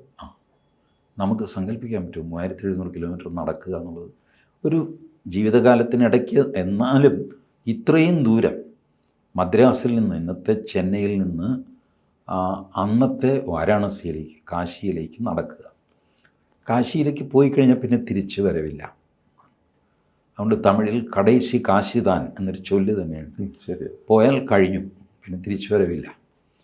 പക്ഷേ മുത്തുസ്വാമി ദീക്ഷിതർ തിരിച്ചു വന്നു. ചിദംബരനാഥ യോഗിയുടെ കൂടെ മെല്ലെ വാരാണസിയിൽ പോയി. ഏകദേശം 5 വർഷത്തോളം അവിടെ അദ്ദേഹം ഉണ്ടായിരുന്നു, ചിദംബരനാഥ യോഗിയുടെ കീഴിൽ. അന്ന് അദ്ദേഹം ഹിന്ദുസ്ഥാനി സംഗീതജ്ഞരുമായിട്ട് ഇടപെട്ടു. അങ്ങനെ ഹിന്ദുസ്ഥാനി സംഗീതം പഠിച്ചു എന്ന് പറയുന്നു. പക്ഷേ അതിനു മുമ്പും ഹിന്ദുസ്ഥാനി സംഗീതം ഇവിടെ എത്തിയിരുന്നു എന്നും പറയുന്ന ആൾക്കാരുണ്ട്. സാറേ, കാശിയിൽ വെച്ച് ആണ് ഈ ചിദംബരനാഥ യോഗി മുത്തുസ്വാമി ദീക്ഷിതർക്ക് ശ്രീവിദ്യ ഉപാസനയ്ക്കുള്ള ദീക്ഷ നൽകുന്നത്. അങ്ങനെ അവിടെ ഇത് ജപവും മന്ത്രജപമായിട്ട് ജപിച്ചുകൊണ്ട് കൂടി. അങ്ങനെ 4-5 വർഷം കഴിഞ്ഞു. ഈ 5 വർഷം കഴിഞ്ഞിട്ട് ഞാൻ ഇത്രയും കാലം ഈ ജപിച്ചുകൊണ്ടിരിക്കുന്നല്ലാണ്ട് എനിക്കിതുകൊണ്ട് വല്ല പ്രയോജനമുണ്ടോ, എന്തെങ്കിലും ഇത് കിട്ടിയോ, പ്രയോജനം വല്ലതും ഉണ്ടോ എന്നുള്ളത് മുത്തുസ്വാമിക്ക് തന്നെ സംശയമായി. അങ്ങനെ ഗുരുവിൻ്റെ അടുക്കൽ, ചിദംബരനാഥ യോഗിയുടെ അടുക്കൽ ചോദിക്കുന്നു. അപ്പം ഗുരു പറയുന്നു, നീ ഒരു കാര്യം ചെയ്യാം, നീ നേരെ ഗംഗയിൽ ഇറങ്ങിയിട്ട് വൃത്തിയ കൈകളുമായിട്ട് ഗംഗയിൽ ഇറങ്ങിയിട്ട് മുങ്ങിയിട്ട് കയറി വരാൻ പറയുക. അപ്പം ഇദ്ദേഹം മുത്തുസ്വാമി നേരെ ഈ പറഞ്ഞ പോലെ ഗുരു പറഞ്ഞ അനുസരിച്ച് ഗംഗാനദിയിൽ ഇറങ്ങി, കൈക്കിങ്ങനെ നിവർത്തി പിടിച്ചുകൊണ്ട് ഗംഗാനദിയിൽ ഇറങ്ങി മുങ്ങി തിരിച്ചു വരുമ്പോൾ, പൊങ്ങി കഴിഞ്ഞപ്പം ഈ കയ്യിലൊരു വീണ ഉണ്ടായിരുന്നു എന്നാണ് ചരിത്രം പറയുന്നത്. ഈ വീണ എന്ന് പറഞ്ഞാൽ സാധാരണ വീണയുടെ വലിപ്പം ഇല്ല, അതിനേക്കാളും ചെറിയൊരു വീണയാണ്. ഈ വീണയ്ക്ക്, സാധാരണ വീണയ്ക്ക് ഈ കുടത്തിൻ്റെ ഇപ്പുറത്തെ ഭാഗത്തായിട്ടൊരു വ്യാളിമുഖം ഉണ്ടാവും. അത് വീണയുടെ, സാധാരണ വീണയിലല്ല ഈ വ്യാളിമുഖം താഴോട്ട് അധോമുഖമായിട്ടാണ് ഈ വ്യാളിമുഖം ഉണ്ടാകുക. പക്ഷേ ഈ കിട്ടിയ മുത്തുസ്വാമി ദീക്ഷിതർക്ക് കിട്ടിയ ഈ ചെറിയ വീണയിൽ ശ്രീറാം എന്ന ദേവനാഗരി ലിപിയിൽ, സംസ്കൃതം ഇതിൽ എഴുതിയിട്ടുണ്ടായിരുന്നു. പിന്നെ അതിൻ്റെ വ്യാളിമുഖം എന്ന് പറയുന്നത് മേൽപോട്ട് ഉയർന്നിട്ടായിരുന്നു, ഊർധ്വമുഖമായിരുന്നു. അപ്പോൾ അത് ഒരു ഇൻഡിക്കേഷനായിരുന്നു. ശരിക്കും ഇത് ഇങ്ങേരുടെ കുണ്ടലിനി ഉണർന്നിരിക്കുന്ന, അല്ലെങ്കിൽ ഉപാസന കൊണ്ട് ഇദ്ദേഹത്തിന് പ്രയോജനം ഉണ്ടായിരിക്കുന്നു എന്നുള്ളതിൻ്റെ ഒരു തെളിവായിട്ട് എടുക്കാനായിട്ടാണ് ഗുരു പറയുന്നത്. അങ്ങനെ മുത്തുസ്വാമി ദീക്ഷിതർ സന്തോഷവാനാകുന്നു. ഇത് കഴിഞ്ഞിട്ട് അധികം താമസിയാതെ തന്നെ യോഗി ചിദംബരനാഥ് വീണ ഇപ്പോഴും കോയമ്പത്തൂരിൽ ഉണ്ട്. കോയമ്പത്തൂരിലെ ദീക്ഷിതരുടെ 7ാം തലമുറയാണ് ഇപ്പോൾ ഉള്ളത്. ആ 7ാം തലമുറ ഇത് സൂക്ഷിച്ചു വെച്ചിട്ടുണ്ട്. അത് 1975 തോന്നുന്നു മദ്രാസ് മ്യൂസിക് അക്കാഡമിയിൽ ഈ വീണ കൊണ്ടുവന്നിട്ട് പ്രദർശിപ്പിക്കുകയൊക്കെ ചെയ്തിട്ടുണ്ട്. അപ്പോൾ സാർ പറഞ്ഞു വന്നത് കംപ്ലീറ്റ്. എന്നിട്ട് ഈ വീണയൊക്കെ കിട്ടി അധികം വൈകാതെ തന്നെ ഗുരു പറയും, നീ തിരിച്ചു പോയിക്കോ, തിരിച്ച് നാട്ടിലേക്ക് പോയിക്കോ, തിരുത്തണി എന്ന് പറയുന്ന ദേശത്തേക്ക് പോവുക. അപ്പോൾ ചോദിക്കും, എന്തേ ഗുരു വരുന്നില്ലെന്ന് ചോദിക്കും. ഇല്ല, ഞാൻ വരുന്നില്ല. അപ്പം ദീക്ഷിതർക്ക് അത് വിഷമാവും. ഗുരു ഇല്ലാതെ, ഗുരുവിൻ്റെ ഒപ്പം ഇവിടം വരെ വന്ന് ഗുരുവും ശിഷ്യനുമായിട്ട് അതിന് മാത്രം അറ്റാച്ച്ഡ് ആയി കഴിഞ്ഞിരിക്കുന്നു ആ സമയം കൊണ്ട്. ഈ ഗുരുവാണ് സംസ്കൃതത്തിലുള്ള കൂടുതൽ കാര്യങ്ങൾ പഠിപ്പിക്കുകയും ശ്രീവിദ്യ ഉപാസകനായിട്ട് അതിൻ്റെ അകത്തുള്ള മന്ത്രതന്ത്രാദികളും ഇതൊക്കെ വളരെ ഗുപ്ത സ്വഭാവമുള്ള മന്ത്രങ്ങളും ഇതൊക്കെയാണ് ഈ ശ്രീവിദ്യ ഉപാസനയിലുള്ളത്. അപ്പോൾ ഇതെല്ലാം പഠിപ്പിക്കുകയൊക്കെ ചെയ്ത ആളാണ്. അപ്പോൾ ഗുരു ഇല്ലാതെ പോകാനായിട്ട് ദീക്ഷിതർക്കൊരു വിഷമം വന്നു. അപ്പം യോഗി ചിദംബരനാഥ യോഗി പറയുകയാണ്, നീ ഇന്ന് പോയിക്കോ, എന്നാലേ എനിക്ക് നാളെ പോകാൻ പറ്റുള്ളൂ എന്നാണ് പറയുന്നത്. അപ്പോൾ അതിൻ്റെ ഒരു വ്യംഗ്യാർത്ഥം മനസ്സിലാക്കിയിട്ട് ദീക്ഷിതർ പോവുകയാണ്. പോയി അടുത്ത ദിവസം ചിദംബരനാഥ യോഗി സമാധിയാവുകയും ചെയ്യുകയാണ്. അതാണ് എനിക്ക് നാളെ പോകാൻ പറ്റുള്ളൂ എന്ന് പറഞ്ഞതിൻ്റെ ഇത്. അങ്ങനെ സമാധിയായി. ഹനുമാൻ ഘട്ടം എന്ന് പറഞ്ഞ സ്ഥലത്ത് ഇപ്പോഴും അദ്ദേഹത്തിൻ്റെ സമാധി കാണാൻ പറ്റുമെന്നാണ് പറയുന്നത്. കാണാനുണ്ടത്. അങ്ങനെ അവിടുന്ന് വീണ്ടും കാൽനട മുത്തുസ്വാമി ദീക്ഷിതർ വീണ്ടും കാൽനട തിരുത്തണിയിൽ ധ്യാനിച്ചിരിക്കുമ്പോൾ വാസ്തവത്തിൽ നമ്മൾ ഈ നേരത്തെ തന്നെ വാതാപി ഗണപതി അടക്കം ഇദ്ദേഹത്തിൻ്റെ ഒരുപാട് കൃതികളെ പറ്റിയൊക്കെ പറഞ്ഞെങ്കിലും ആദ്യ കൃതി അതൊന്നുമല്ല. തിരുത്തണിയിൽ ഇദ്ദേഹം ധ്യാനിച്ചിരിക്കുമ്പോൾ ഒരു വൃദ്ധ ബ്രാഹ്മണൻ വന്ന് ഇദ്ദേഹത്തിൻ്റെ വായിൽ ഒരു കഷ്ണം കൽക്കണ്ടം ഇട്ടു. എന്നിട്ട് നേരെ തിരുത്തണി ശ്രീകോവിലിനുള്ളിലേക്ക് കയറിപ്പോയി. അപ്രത്യക്ഷനായ നിമിഷം ആണ് ആദ്യമായിട്ട് മുത്തുസ്വാമി ദീക്ഷിതർ ഒരു കൃതി ഓർക്കാതെ വരികയാണത് നാക്കിൽ നിന്ന്. അദ്ദേഹം ആ പേന ഒന്ന് എടുത്തേന്നൊക്കെ പറഞ്ഞ് അങ്ങനെ ഒന്നുമില്ല, അതങ്ങോട്ടങ്ങ് വന്നു. അത് ശരിക്കും ഒരു അത്ഭുതമാണ്. ഈ ആദ്യത്തെ കൃതി എന്ന് പറഞ്ഞാൽ അത് സ്പോണ്ടേനിയസ് ആയിട്ട് അന്നേരം വന്നൊരു കൃതിയാണ്. സാധാരണ നമ്മളിപ്പോൾ ഒരാൾ ആദ്യ രചന നടന്നു, ഒരു പടം വരച്ചു, അല്ലെങ്കിൽ ഒരു പാട്ട് പാടി, അല്ലെങ്കിൽ ഒരു ഡാൻസ് ചെയ്തു എന്നൊക്കെ പറയും. ഇതിലൊക്കെ ഒത്തിരി പോരായ്മകളുണ്ടാവും, കുറവുകൾ. അപ്പോൾ ഇതൊക്കെ പോട്ടെ, രക്ഷപ്പെട്ട് വരട്ടെ എന്നുള്ള മട്ടിൽ എല്ലാവരും പ്രോത്സാഹിപ്പിക്കുക, ഇതൊക്കെ ചെയ്തിട്ടായിരിക്കും ഇത് വരുന്നത്. പക്ഷേ ഈ കൃതിക്ക് അങ്ങനത്തെ യാതൊരു പ്രശ്നം ഉണ്ടായിരുന്നില്ല. ശരിക്ക് ഒരു എന്താ പറയണ്ടേ, ഏറ്റവും മഹത്തായിട്ടുള്ള ഒരു കർണാടക സംഗീതത്തിലെ ഒരു കൃതിക്ക് എന്തെല്ലാം യോഗ്യതകൾ വേണോ അതും അതിൻ്റെ അപ്പുറത്തുമുള്ള കാര്യങ്ങൾ ഉൾക്കൊള്ളിച്ചിട്ടുള്ളൊരു കൃതിയായിരുന്നു ഈ ഇദ്ദേഹത്തിൻ്റെ ആദ്യ രചന എന്ന് പറയുന്നത്. അപ്പോൾ ഈ ഒരു വൃദ്ധബ്രാഹ്മണൻ വന്നു എന്ന് പറയുന്നത്, ഇദ്ദേഹം ഈ വായിൽ കൽക്കണ്ടം കിട്ടിക്കഴിഞ്ഞ് കണ്ണു തുറന്ന് നോക്കുമ്പോൾ ശരിക്കും മുരുക ഭഗവാനായിരുന്നു, അത് സുബ്രഹ്മണ്യ ഭഗവാനായിരുന്നു. സുബ്രഹ്മണ്യ ഭഗവാന്റെ ദർശനം കിട്ടി എന്ന് പറയുന്ന ആ ഒരു ഇത് ചരിത്രത്തിൽ രേഖപ്പെടുത്തിയിരിക്കുന്ന സംഭവമാണ്. ഇത് കണ്ട മറ്റു പലരും ഉണ്ട് ഈ ഒരു സംഭവം. അപ്പോൾ അത് അങ്ങനെയാണ് ഈ ആദ്യത്തെ കൃതി ഉണ്ടാകുന്നത്. അത് അതാണ് സാർ ഈ വാക്ക് നേരത്തെ സാർ പറഞ്ഞില്ലേ, വാതാപി ഗണപതിയിലുള്ള പരാതി, ആ 4 ഈ പ്രോസസ്സ് പോരായ്മ സംഗതി മുഴുവൻ തീർത്തിട്ടാണ് വാക്ക് പുറത്തേക്ക് വരുന്നത്. നമ്മളെപ്പോലെ പേന എടുത്തു വെച്ചിട്ട് പിന്നെ വാക്ക് ആലോചിച്ച് ഇങ്ങനെ വിഷമിച്ച് തലയും ചൊറിഞ്ഞ് ഇരിക്കലല്ല.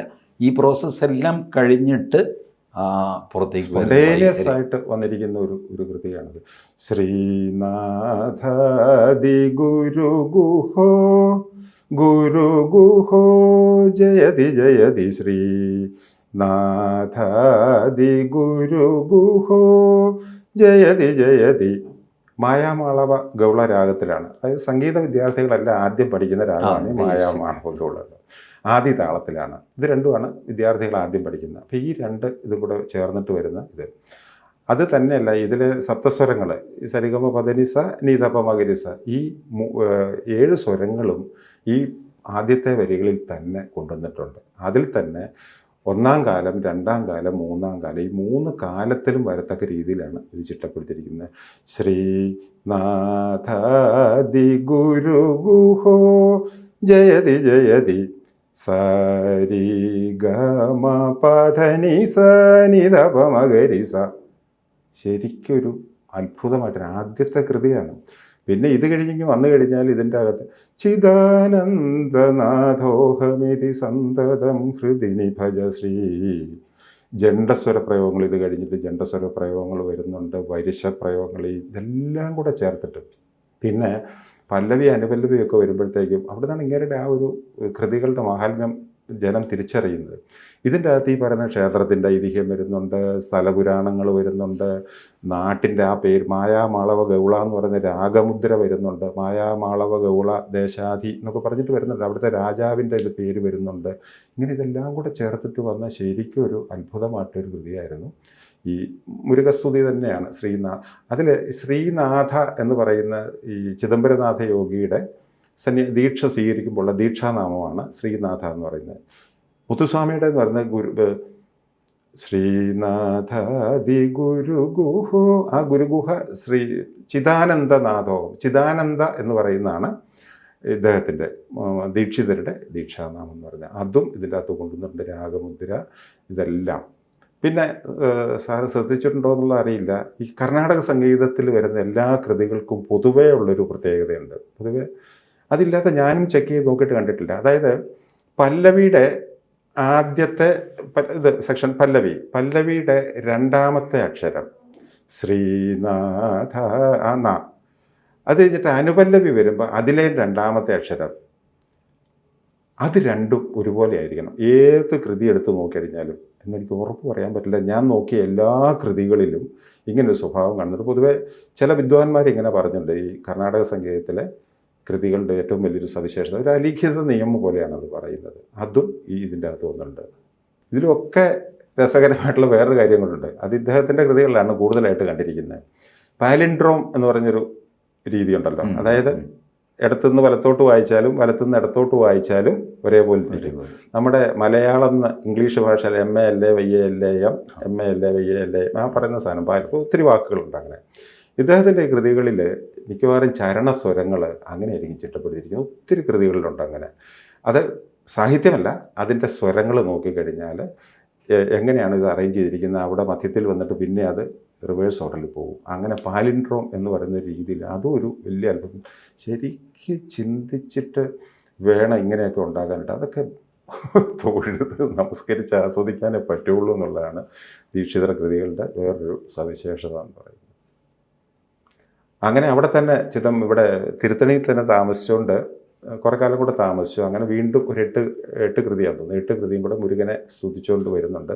അത് ഗുരുഗുഹ വിഭക്തി കൃതികൾ എന്നുള്ള പേരിലാണ് അറിയപ്പെടുന്നത്. ഈ വിഭക്തി കൃതികൾ എന്ന് പറഞ്ഞാൽ സാറിന് അറിയാമല്ലോ, ഈ വിഭക്തി എന്ന് പറഞ്ഞാൽ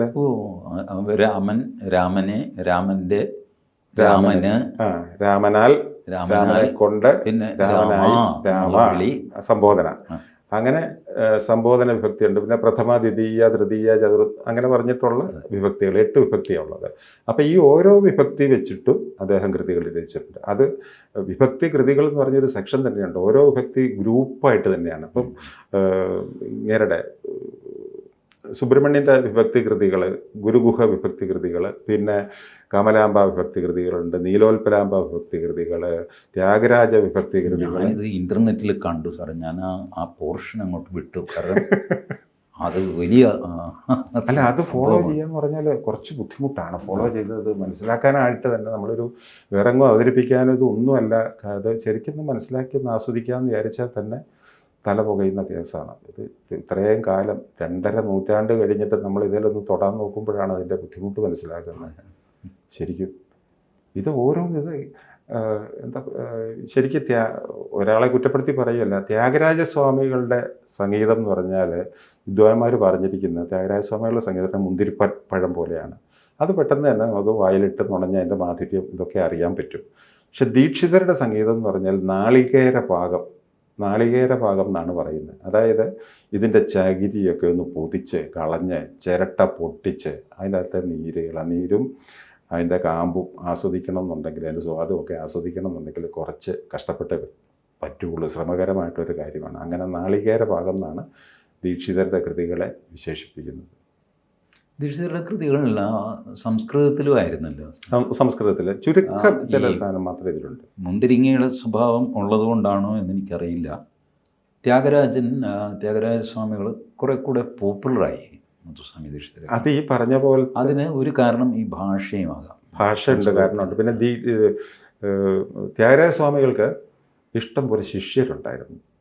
നേരിട്ട് പറഞ്ഞു കൊടുക്കുന്ന, അതായത് വായ്പാട്ട് തന്നെ നേരിട്ട് പറഞ്ഞു കൊടുക്കുന്ന, കൂടെ സഞ്ചരിക്കുന്നവരായിട്ടുള്ള ശിഷ്യഗണങ്ങൾ ഒത്തിരി പേരുണ്ടായിരുന്നു. പക്ഷെ ദീക്ഷിതർക്ക് അത് കുറവായിരുന്നു. അത് ഞാൻ നേരത്തെ പറഞ്ഞല്ലോ, കൂടുതൽ ഈ വാദ്യോപകരണങ്ങൾ, ഇത് വീണ നാദസ്വരം പോലുള്ള വായിക്കുന്നവർ, പിന്നെ ദേവദാസികൾ, ഇവരൊക്കെയായിരുന്നു. അപ്പോൾ അവരിൽ നിന്ന് വായ്പാട്ടായിട്ട് ഇത് ഇങ്ങോട്ട് വരാനായിട്ട് ബുദ്ധിമുട്ടുണ്ടായിരുന്നു. പിന്നെ സംസ്കൃത ഭാഷ എന്ന് പറയുന്നതാണ് ഏറ്റവും ബുദ്ധിമുട്ടുള്ളത്. പിന്നെ ഈ പറഞ്ഞ അർത്ഥതലങ്ങളെല്ലാം മനസ്സിലാക്കിയിട്ട് ഇത് കൂടാണ്ട് കുറേ സാധനമുണ്ട്. അത് നമ്മൾ ഇനി ഡിസ്കസ് ചെയ്യുമ്പോഴത്തേക്കും അത് വരും. അപ്പോൾ തിരുത്തണി കഴിഞ്ഞു. തിരുത്തണിയിലെ ഈ ഗുരുഗുഹ വിഭക്തി കൃതികൾ. പിന്നെ പ്രധാനമായിട്ട് പറയാനുള്ളത്, സംഗീത വിദ്യാർത്ഥികൾ പലപ്പോഴും ഇങ്ങനെ എന്തെങ്കിലും കാണുമ്പോൾ സംഗീതത്തെക്കുറിച്ചൊക്കെ സംസാരിച്ച് വരുമ്പോൾ ചോദിക്കാറുള്ളൊരു ചോദ്യം, എന്താണ് ഈ കമലാംബ നവാവരണ കൃതികൾ എന്താണെന്നും പറഞ്ഞിട്ട് ചോദിക്കാറുണ്ട്. അത് കമലാംബ ഒരു ദേവിയാണ്. ആ ദേവിയെക്കുറിച്ചുള്ള, അത് ശരിക്ക് അതിൻ്റെ മുഴുവൻ എനിക്കും അറിയില്ല എന്നുള്ളതാണ് സത്യം. അത് ശ്രീവിദ്യ ഉപാസകന്മാർക്ക് മാത്രം അറിയാവുന്നതാണ് ഈ ശ്രീചക്ര ഉപാസന എന്ന് പറയുന്നത്. ശ്രീചക്രം എന്ന് പറയുന്നത് തന്നെ ഹൈലി കോംപ്ലിക്കേറ്റഡ് ആയിട്ടുള്ളൊരു, ശരിക്കും അത് പറയുകയാണെങ്കിൽ എന്താ ഒരു ജിയോമെട്രിക്കൽ പാറ്റേൺ എന്നൊക്കെ പറയാൻ പറ്റും. ഈ ശൈവശക്തിയെ പ്രതിനിധീകരിക്കുന്ന 4 ത്രികോണങ്ങൾ, അതായത് മേൽപോട്ട് പോയിന്റ് ചെയ്തിരിക്കുന്ന 4 ത്രികോണങ്ങൾ, പിന്നെ ദേവീശക്തിയെ പ്രതിനിധീകരിക്കുന്ന 5 ത്രികോണങ്ങൾ, ഇത് കീഴോട്ട് പോയിന്റ് ചെയ്തിരിക്കുന്നതായിരിക്കും. അപ്പം അങ്ങനെ 5, 4, 9 ത്രികോണങ്ങൾ ചേർന്നിട്ടാണ് അതിന് മുകളിൽ ഒന്നായിട്ട് ഇങ്ങനെ വെച്ചിരിക്കുന്നത്. ഇതിൻ്റെ കൃത്യം നടുക്ക് ഒരു കേന്ദ്ര ബിന്ദു, ഒരു ബിന്ദുവും കൂടെ ഉണ്ട്. അവിടെയാണ് ദേവിയുടെ ആസ്ഥാനം, ദേവി വസിക്കുന്ന അവിടെ ആ ബിന്ദുവിൽ ആണെന്നാണ് പറയുന്നത്. അപ്പോൾ ഇതിങ്ങനെ ചേർന്ന് വന്നിട്ട് 53 ത്രികോണവും മറ്റോ വീണ്ടും ഇതെല്ലാം കൂടെ ചേർന്ന് വരുമ്പോൾ 53 ത്രികോണങ്ങൾ ഉണ്ടാകുന്നുണ്ട്. ഇതിനെ പൊതിഞ്ഞുകൊണ്ട് ഇതിൻ്റെ ചുറ്റുമായിട്ട് 9 ആവരണങ്ങളുണ്ട്. ഈ 9 ആവരണങ്ങൾ, ഇതൊക്കെ വളരെ കൂടുതൽ മനസ്സിലാക്കി പഠിക്കേണ്ട കാര്യങ്ങളാണ്. ശ്രീവിദ്യ ഉപാസകർക്ക് മാത്രം പറഞ്ഞിരിക്കുന്ന കാര്യമാണ്. ഈ 9 ആവരണങ്ങളിലും ഓരോ ദേവി കുടികൊള്ളുന്നു എന്നാണ് സങ്കല്പം. അങ്ങനെ ഈ ദേവിമാരെ സ്തുതിച്ചുകൊണ്ടുള്ള, ഈ 9 ദേവിമാരെ സ്തുതിച്ചുകൊണ്ടാണ് അത് നവാവരണ കൃതി, കമലാംബ നവാവരണ കൃതികൾ എന്നുള്ള പേരിൽ ഒരു ഗ്രൂപ്പായിട്ട് വരാനുള്ള കാര്യം. അപ്പോൾ ഇതിൻ്റെ തുടക്കത്തിൽ തന്നെ അതിനുമുമ്പ് തോടി രാഗത്തിൽ ഒരു ധ്യാന കൃതിയുണ്ട്. പിന്നെ ഇതെല്ലാം കഴിഞ്ഞിട്ട് മംഗളശാസനം എന്നും മറ്റൊരെണ്ണം കൊണ്ട് വരുന്നുണ്ട്. അങ്ങനെ 9, 11 കൃതികളാണ് ഈ കമലാംബ നവാവരണം. അത് ആദ്യം വരുന്ന തോടി കൂടാതെ കല്യാണി, ആനന്ദഭൈരവി, ശങ്കരാഭരണം പോലുള്ള ഘന ഭൈരവി ഒക്കെ വരുന്നുണ്ട്. ഘന രാഗങ്ങൾ വരുന്നത് കൂടാതെ ഷഹാന, പുന്നാഗവരാളി പോലുള്ള വളരെ കമ്പാരിറ്റീവ്ലി ഇത് കാഠിന്യം കുറഞ്ഞ രാഗങ്ങൾ, ഇതിലും മഹത്തായ കൃതികളാണ് അദ്ദേഹം ഉണ്ടാക്കി വെച്ചിരിക്കുന്നത്. അങ്ങനെയാണ് ഈ 11 കൃതികൾ നവാവരണ കൃതികൾ.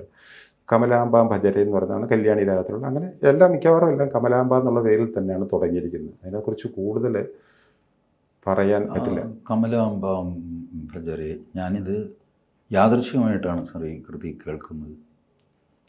ആദ്യം ഞാൻ കേൾക്കുന്നത് വയലിനിലാണ്. നമ്മളുടെ MS അനന്തരാമൻ, MS ഗോപാലകൃഷ്ണൻ്റെ ചേട്ടൻ, ഇവിടെ വടക്കമ്പുറത്തുകാരാണല്ലോ അവരൊക്കെ. അപ്പോൾ അദ്ദേഹത്തിൻ്റെ വയലിൻ, അദ്ദേഹവും അദ്ദേഹത്തിൻ്റെ 2 മക്കളും ചേർന്ന്, അതിൽ അദ്ദേഹത്തിൻ്റെ മൂത്ത മകനാണ് അത് തുടങ്ങുന്നത് അതിമനോഹരമായിട്ട്. അപ്പോൾ ഞാൻ ഈ കല്യാണി രാഗത്തിനൊരു വശ്യതയുണ്ടല്ലോ, അത് ഞാൻ കേട്ടങ്ങിരുന്നു പോയി. അത് കഴിഞ്ഞിട്ട് ഇത്, പക്ഷേ അതിൻ്റെ നമുക്ക് അക്ഷരങ്ങൾ പിടികിട്ടില്ലല്ലോ. വയലിനായി ഏത് കീർത്തനവും ആകാം. ആദ്യകാലമായിട്ട് എനിക്ക് മനസ്സിലായില്ല. പിന്നെ ഞാൻ ഇത് അറിയാവുന്ന ആളിനെ ഇത് കേൾപ്പിച്ചു. അപ്പോൾ അദ്ദേഹമാണ് പറഞ്ഞത് ഇത് കമലാംബ ഭജരെ എന്ന കീർത്തനമാണ്. അപ്പോൾ അന്നെനിക്ക് വന്നും പോയി, എൻ്റെ പരിപാടി അറ്റവും മൂലയ്ക്ക് നമുക്കറിയുള്ളൂ. എനിക്ക് കല്യാണി രാഗത്തിൽ ഞാൻ രജിസ്റ്റർ ചെയ്തിരിക്കുന്നത് ഒന്ന് നിധിജാല സുഖമാണ്, വേറൊന്ന് ഏതാവുനറ. ബട്ട് ഈ വയലിനിൽ ഇവർ സാഹിത്യം വായിക്കുമ്പോൾ നമുക്കറിയാമല്ലോ ഇത് ഏതാവുനറയല്ല, നിധിജാല സുഖമല്ല, വേറെ ഏതുമാണ്. അങ്ങനെയാണ് ഞാൻ വേറൊരാളിനെ കാണിച്ചത്. ഇപ്പോൾ കമലാംബ ഭജര, അത് നോക്കിക്കഴിഞ്ഞപ്പോൾ കറക്റ്റാണ് കമലാംബ ഭജര. അങ്ങനെ യാദൃശ്ചികമായിട്ടാണ് ഞാൻ കമലാംബ ഭജരയിൽ വന്ന് ചാടുന്നത്. അതിലെനിക്ക് MS അനന്തരാമനോടാണ് നന്ദി പറയുന്നത്. നന്ദി. നവാവരണ കൃതി നമുക്ക് തൽക്കാലം അവിടെ നിർത്താം. അതിനെക്കുറിച്ച് കൂടുതൽ ഗോപ്യമായിട്ടുള്ള ഒത്തിരി കാര്യങ്ങളും മന്ത്രങ്ങളും ബീജാക്ഷരങ്ങളും ഒക്കെ ചേർന്ന് വരുന്ന കൃതികളാണത്. ക്ഷേത്ര കൃതികൾ എന്ന് പറഞ്ഞ് വേറൊരു ഗ്രൂപ്പ് ഉണ്ട് ഈ ദീക്ഷിതരുടേതായിട്ട്. അതായത് ഞാൻ നേരത്തെ പറഞ്ഞില്ലേ, പുള്ളി ഈ യാത്ര ചെയ്യുമ്പം പല സ്ഥലങ്ങളിലും പോയിട്ട് ഓരോ ക്ഷേത്രങ്ങളിൽ താമസിക്കും. പ്രത്യേകിച്ച് തിരുത്തണിയിൽ നിന്ന് പിന്നെ പുള്ളി തുടങ്ങിയ ഒരു ദീർഘമായ യാത്രയായിരുന്നു. ഇന്നിടത്തേക്കൊന്നില്ല, പോകുന്ന വഴിക്കെല്ലാം ക്ഷേത്രമാണ്. ഈ ക്ഷേത്രത്തിൻ്റെ പരിസരത്തായിരിക്കുമല്ലോ തങ്ങുന്നത്. അവിടെ തങ്ങും. വെളുപ്പിന് എഴുന്നേറ്റ് അവിടെ അടുത്തുള്ള തീർത്ഥത്തിലോ എവിടെയെങ്കിലും പുഴയിലോ എല്ലാം പോയി കുളിച്ചൊക്കെ വന്നിട്ട് പിന്നെ പ്രാർത്ഥന തന്നെ, ഈ ജപവും ഇതൊക്കെ ആയിട്ട് തന്നെ കഴിഞ്ഞു പോകുന്നതാണ്. അവിടെ ഇരുന്നിട്ട് ഇദ്ദേഹം ഈ ക്ഷേത്രത്തിൻ്റെ മാഹാത്മ്യത്തെക്കുറിച്ച് മുമ്പ് പറഞ്ഞാണ്, ഇതിൻ്റെ ഐതിഹ്യങ്ങൾ, അതിൻ്റെ ബാക്കിയുള്ള ഇതെല്ലാം മനസ്സിലാക്കിയിട്ട് ഇതെല്ലാം ഉൾക്കൊള്ളിച്ചുകൊണ്ടാണ് കൃതികൾ നിർമ്മിച്ചിരുന്നതെന്നുള്ളതാണ്. അത് ശരിക്ക് നമ്മളത് മനസ്സിലാക്കുകയാണെന്നുണ്ടെങ്കിൽ ഈ ക്ഷേത്രത്തിൻ്റെ പാരമ്പര്യമായിട്ട് എത്രയോ പേര് ഇതിനെത്രയോ കാലം മുമ്പ് കണ്ടിരിക്കുന്ന ഒരു പുരന്ദരദാസർ തുടങ്ങിയുള്ളവർ കണ്ടിരിക്കുന്ന കാര്യങ്ങൾ, ആവർത്തിച്ച ആഴ്വാർമാർ, നായന്മാർ, ഇവരൊക്കെ കണ്ടിരിക്കുന്ന കാര്യങ്ങളൊക്കെ അതിനൊന്നും ഒരു വ്യത്യാസവും ഇല്ലാതെ ഇങ്ങനെ വരുന്നു എന്നുള്ളത്, തുടർന്ന് വരുന്നു എന്നുള്ളത്. പിന്നെ അതിൻ്റെ ഈ ആർക്കിടെക്ചറൽ വാല്യൂ, ഐതിഹ്യങ്ങൾ, ജലാശയത്തിൻ്റെ പ്രത്യേകത, ഇതെല്ലാം സ്ഥലവൃക്ഷം, ഇതെല്ലാം അതിൻ്റെ അകത്ത് ഈ കൃതികളിലായിട്ട് വരുന്നുണ്ട്. അത് ഭയങ്കര രസമായിട്ടുള്ളൊരു കാര്യമാണ്. ഇപ്പോൾ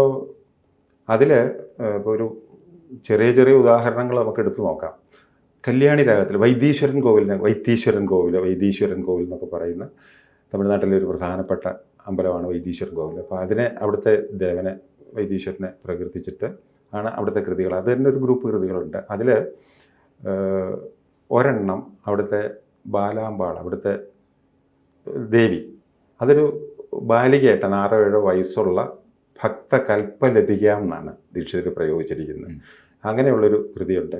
ഭജരേ രേ ചിത്ത ബാലാംബിക ശ്രീ ഭജരേ രേ ചിത്ത ബാലാംബിക, അങ്ങനെ തുടങ്ങുന്നൊരു കൃതിയുണ്ട്. ഗംഭീര സാധനമാണ്. അത് പറഞ്ഞ പോലെ നമുക്ക് കൂടുതൽ വിശദമാക്കാൻ പറ്റില്ല, എന്നാലും ശ്രദ്ധിക്കേണ്ട ചില കാര്യങ്ങൾ. ഒരു കാര്യം ഞാൻ ശ്രദ്ധിച്ചു, ഡി കെ പട്ടമാളിന് ശേഷം ചൗക്ക് കാലത്തിൽ സാറാണ് ഇപ്പോൾ പാടുന്നത്. കാരണം ഞാൻ കൂടെ പാടണമെന്നിങ്ങനെ ഒന്ന് സംശയം. ഇപ്പോൾ ചൗക്ക് കാലം എന്നൊക്കെ പറഞ്ഞാൽ എനിക്ക് താങ്ങാൻ പറ്റാത്ത ഒരു സാധനം. നമ്മൾ വെറുതെ ഇങ്ങനെ ഗുണ്ടടിക്കുന്ന ആളല്ലേ. അപ്പോൾ അതുകൊണ്ട് ഞാൻ വെറുതെ ചുണ്ടനക്കി, എനിക്ക് മനസ്സിലായി ഇത് പിടിച്ചാൽ കിട്ടാത്ത രീതിയിലാണ്. സാർ പറഞ്ഞു വന്നത് അതിൻ്റെ അനുപല്ലവി വരുമ്പോഴത്തേക്ക് അതിലൊക്കെ ഈ ദീക്ഷിതരുടെ വേറൊരു പ്രത്യേകത, അനുപല്ലവിയിൽ നിജരൂപദാന ദക്ഷചരണം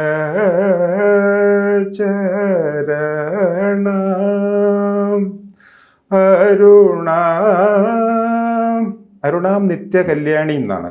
അത് ഈ അരുണാം നിത്യ കല്യാണി എന്നൊക്കെ പറയുന്ന വാക്കുകളെല്ലാം ലളിതാ സഹസ്രനാമത്തിൽ വരുന്നതാണ്. അപ്പം ഈ ഇദ്ദേഹത്തിൻ്റെ കൃതിയിൽ ഈ ദേവിയെക്കുറിച്ചൊക്കെ ഇത്രമാത്രം കൃതികൾ ഉണ്ടാക്കുമ്പോൾ ദേവിയെ വിളിക്കണ്ടേ? അപ്പോൾ ഈ പേരുകൾ പലതും നല്ല ഒത്തിരി പേരുകൾ ലളിതാ സഹസ്രനാമത്തിൽ നിന്ന്, ദേവി മാഹാത്മ്യത്തിൽ നിന്ന്, സൗന്ദര്യ ലഹരിയിൽ നിന്ന്, ഇതിൽ നിന്നൊക്കെ ദീക്ഷിതരെടുത്തു. മാത്രമല്ല ഇതിനിടയ്ക്കാണ് നിത്യ കല്യാണി എന്നുള്ളത് കല്യാണി രാഗമുദ്ര കൂടെ കൊണ്ടുവരും. ആരും അറിയാതെ ഇങ്ങനെ അതിങ്ങനെ കയറിപ്പോവും. രാഗമുദ്ര കൊണ്ടുവരുന്നുണ്ട്. പിന്നെ അതിൻ്റെ ചരണം വരുവാണെന്നുണ്ടെങ്കിൽ ശ്രീവാഗ്ഭവകൂടജാത ചതുർവേദ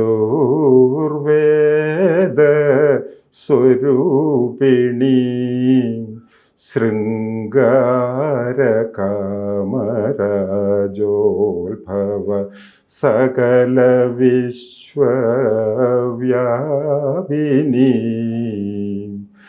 ദേവി ശക്തി ബീജോത്ഭവ മാതൃകാർണശരീരിണി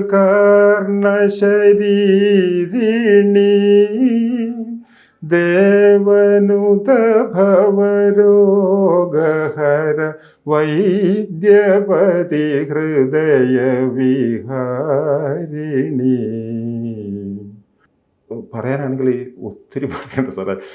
ഈ ശ്രീവാഗ്ഭവ കൂടജാത എന്ന് തുടങ്ങുന്ന ആ പോർഷൻ, അതായത് ശ്രീവിദ്യോപാസനയിലെ വളരെ പ്രധാനപ്പെട്ട ഒരു മന്ത്രമുണ്ട്, പഞ്ചദശാക്ഷരി മന്ത്രം എന്ന് പറയുന്നത്. അതായത് 15 അക്ഷരങ്ങളുള്ള ഒരു വളരെ പ്രധാനപ്പെട്ട ഒരു മന്ത്രമാണ് ഇതിൽ വരുന്നത്, പഞ്ചദശാക്ഷരി മന്ത്രം. ഇതിന് 3 പാർട്ടുണ്ട്.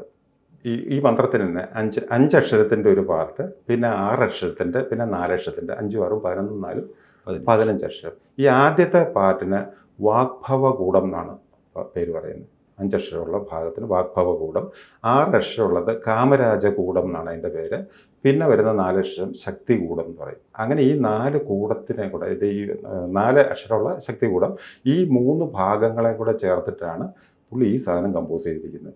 ശ്രീവാഗ്ഭവകൂടജാത കാമരാജോത്ഭവ സകല വിശ്വവ്യാപിനി ദേവി ശക്തി ബീജോത്ഭവ.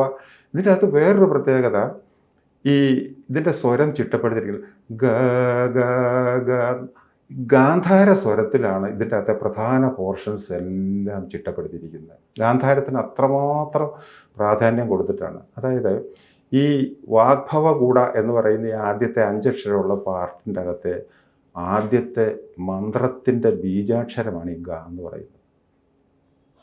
ഇതും കൂടെ ഉൾക്കൊള്ളിച്ചിട്ട്, അത് ശരിക്ക് ഇത് ആസ്വദിക്കുന്നവർക്ക്, ദേവി വിദ്യാ ഉപാസകന്മാർക്ക് മാത്രം മനസ്സിലാക്കാൻ പറ്റുന്ന ഇതുപോലത്തെ ഹിഡൻ ആയിട്ടുള്ള ഒത്തിരി സംഗതികൾ, കാര്യങ്ങളെല്ലാം ദീക്ഷിതർ സ്വന്തം കൃതിയിൽ ഇങ്ങനെ ചേർത്തിട്ടുണ്ടെന്നുള്ളതാണ് അത്ഭുതം. ശരിക്ക് അദ്ദേഹത്തിൻ്റെ എന്നാ പറയണ്ടേ, എന്തൊരു മാഹാത്മ്യമുള്ള രചനകളായിരുന്നു എന്നുള്ളത് മനസ്സിലാക്കണമെങ്കിൽ. പിന്നെ ഇതിൻ്റെ മധ്യമകാലം, ചരണം കഴിഞ്ഞിട്ട് ചരണത്തിൻ്റെ മധ്യമകാലം വരുമ്പം ഭാവരാഗതാളമോദിനിയും ഭക്താഭീഷ്ടപ്രദായിനിയും സേവകജനപാലന ഗുരുഗുഹരൂപ മുത്തുകുമാരജനനിയും എന്നാണ് അതിൻ്റെ മധ്യമകാലം വരുന്നത്. പാടാൻ നിൽക്കുന്നില്ല.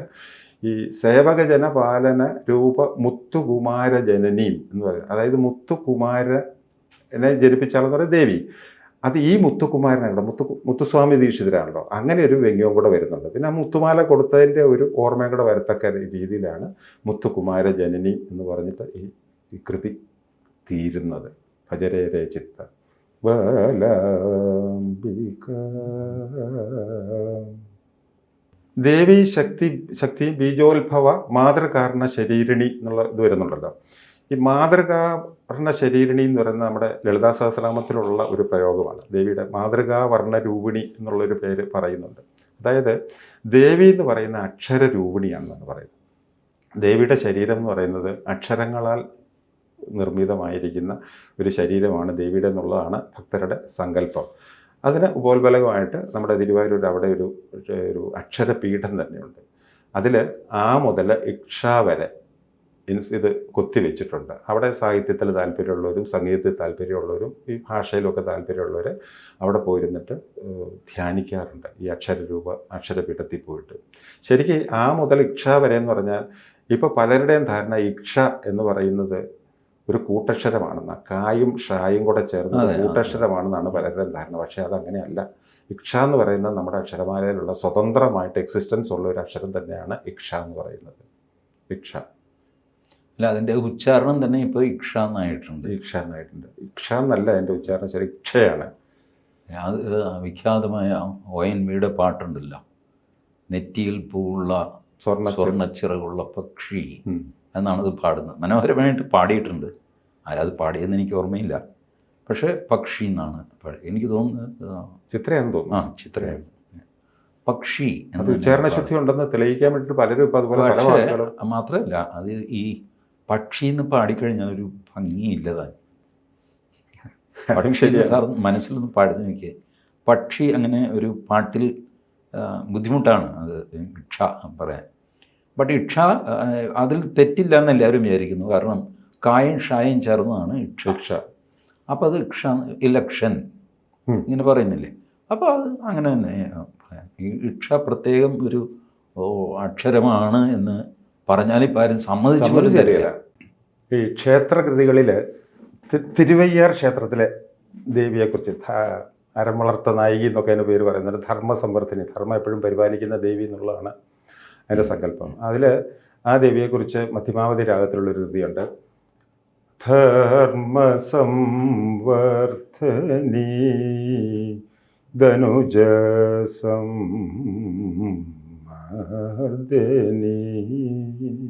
അങ്ങനെ തുടങ്ങുന്നൊരു സാധനം. അതിൻ്റെ സവിശേഷത എന്ന് പറഞ്ഞാൽ, ഈ മധ്യമാവധി രാഗത്തിൻ്റെ പ്രത്യേകത എന്ന് പറഞ്ഞാൽ അതിലെ ജീവൽ സ്വരങ്ങളായിട്ട് വരുന്ന ഋഷഭം, മധ്യമം, നിഷാദം, ഇങ്ങനെ രി, മ, നി, ഈ 3 സ്വരങ്ങളാണ് എൻ്റെ ജീവൽ സ്വരങ്ങളായിട്ട് വരുന്നത്. അപ്പോൾ ഇതിൻ്റെ തുടക്കം എന്ന് പറയുന്നത് തന്നെ ധർമ്മസം രീ രീ, അങ്ങനെ രീ ഋഷഭ സ്വരത്തിലാണ് അതിൻ്റെ തുടക്കം പല്ലവിയിൽ. അനുപല്ലവിയിലും നിർമ്മല ഹൃദയ നിർമ്മല രീമ, അതും തുടങ്ങിയിരിക്കുന്ന ഋഷഭസ്വരത്തിലാണ്. അപ്പോൾ ഈ ഋഷഭസ്വരത്തിൽ പ്രാധാന്യം കൊടുത്തുകൊണ്ടാണ് പ്രധാനമായിട്ട് ആ കൃതി ചെയ്തിരിക്കുന്നത്. അപ്പോൾ അതിൻ്റെ വേറൊരു സവിശേഷത എന്ന് പറഞ്ഞാൽ നമ്മുടെ പുരാണത്തിൽ ഇതിലൊക്കെയുള്ള ഋഷഭ ഭഗവാൻ ഉണ്ടല്ലോ, അതായത് നമ്മുടെ ശിവൻ്റെ വാഹനമായിട്ടുള്ള നന്ദികേശ്വരൻ. ഈ നന്ദികേശ്വരൻ്റെ ഋഷഭ ഇതിൻ്റെ ദേവൻ്റെ അവതാരം ഉണ്ടായിരിക്കുന്ന ഈ തിരുവയ്യാർ ക്ഷേത്രത്തിലാണെന്നാണ് സങ്കല്പം. അപ്പോൾ അതുകൊണ്ടാണ് ഈ ഋഷഭ സ്വരത്തിന് കൂടുതൽ പ്രാധാന്യം കൊടുത്തിരിക്കുന്നതാണ് പറയുന്നത്. മധ്യമ ഇതിനുണ്ട്. പിന്നെ നിഷാദത്തിന് വരുവാണെന്നുണ്ടെങ്കിൽ ഈ നീ എന്ന് പറയുന്ന സാധനം, ആ ആ അക്ഷരം വെച്ചിട്ട് ശരിക്കും അങ്ങോട്ട്, അത് പല കൃതികളിലും പല ഇത് വരുന്ന അക്ഷരങ്ങൾ വെച്ചിട്ടുള്ള ഇതുണ്ട്. അപ്പോൾ ഇതിൽ നിർമ്മല ഹൃദയ നിവാസിനി, ബാക്കി വരുന്ന ഭാഗങ്ങൾ റിപ്പീറ്റ് ചെയ്ത് വരുന്ന സാധനം ഈ നീ നീ നീ നീ എന്ന് പറയുന്നത് റിപ്പീറ്റ് ചെയ്ത് വരുന്നുണ്ട്. നിർമ്മല ഹൃദയ നിവാസിനി, നിത്യാനന്ദ വിലാസിനി, കർമ്മജ്ഞാന വിധായനി, കാംക്ഷിതാർത്ഥ പ്രധായനി. ചരണത്തിൽ വരുമ്പോൾ സാധുജന ചിത്തരഞ്ജിനി, ശാശ്വത ഗുരുഗുഹ ജനനി, ബോധരൂപിണി നിരഞ്ജനി, ഭുവനേശ്വരി, ദുരിതഭഞ്ജനി. മധ്യമകാല സാഹിത്യത്തിൻ്റെ ഇത് വരുമ്പോൾ പാദജ വിശ്വവിലാസിനി, പഞ്ചനദീ സോല്ലാസിനി, വേദശാസ്ത്ര വിശ്വാസിനി, വിധി ഹരിഹര പ്രകാശിനി. ഈ നീ നീ നീ നീ നീ ദീക്ഷിതരുടെ ഇങ്ങനെ ആ വാക്കുകളുടെ ഒരു ഘടനയും അതിൻ്റെ പദസ്വാധീനവും ശരിക്കും അത്ഭുതപ്പെട്ടു പോകുന്നൊരു ഇതാണ്. അതാണ് ഈ ധർമ്മസംവർദ്ധിനി എന്ന് പറഞ്ഞ കൃതിയുടെ ഒരു വലിയ ഒരു സവിശേഷതയായിട്ട് തോന്നുന്നു. താരതമ്യേന ഉപയോഗത്തിലില്ലാതിരുന്ന ഒരു രാഗമാണ് വംശവതി എന്ന് പറഞ്ഞൊരു രാഗമുണ്ട്. അത് ദീക്ഷിതര കൃതികൾ വംശവതി അത് കൃതികൾ വളരെ കുറവാണ്. ദീക്ഷിതരുടെ 2 കൃതിയുണ്ട് അതിൽ വംശവതി ശിവയുവതി എന്ന് പറഞ്ഞൊരു കൃതിയുണ്ട്. അതുകൂടാതെ ഭക്തവത്സലമഭിഷേകവല്ലി യൂതം, അങ്ങനെ തുടങ്ങുന്നൊരിതുണ്ട്. ഭക്തവത്സലം ഭയങ്കര രസമായിട്ടുള്ളൊരു കൃതിയാണ്. അതൊന്ന് ശ്രദ്ധിച്ച് മനസ്സിലാക്കേണ്ട ഒരു കാര്യം കൂടെയാണ്. നമുക്ക് കൂടുതൽ വിശദീകരിക്കാൻ സമയമില്ല, പക്ഷേ അതിൻ്റെ ഇതൊന്ന് എടുത്തു പറഞ്ഞേ പറ്റുള്ളൂ. ഈ ചരണത്തിൻ്റെ പോർഷൻ വരുമ്പോഴത്തേക്കും ശശാങ്ക ഗുരു തൽപ ദോഷഹര ദർശ പുഷ്കരണീതട പശ്ചിമഭാഗെ സുശോഭിതോൽപലാവടകസ്ഥിതം സുരമയ മധുമക്ഷികാരാധിതം. ഇതാണ് എൻ്റെ ലൈൻ വരുന്നത്.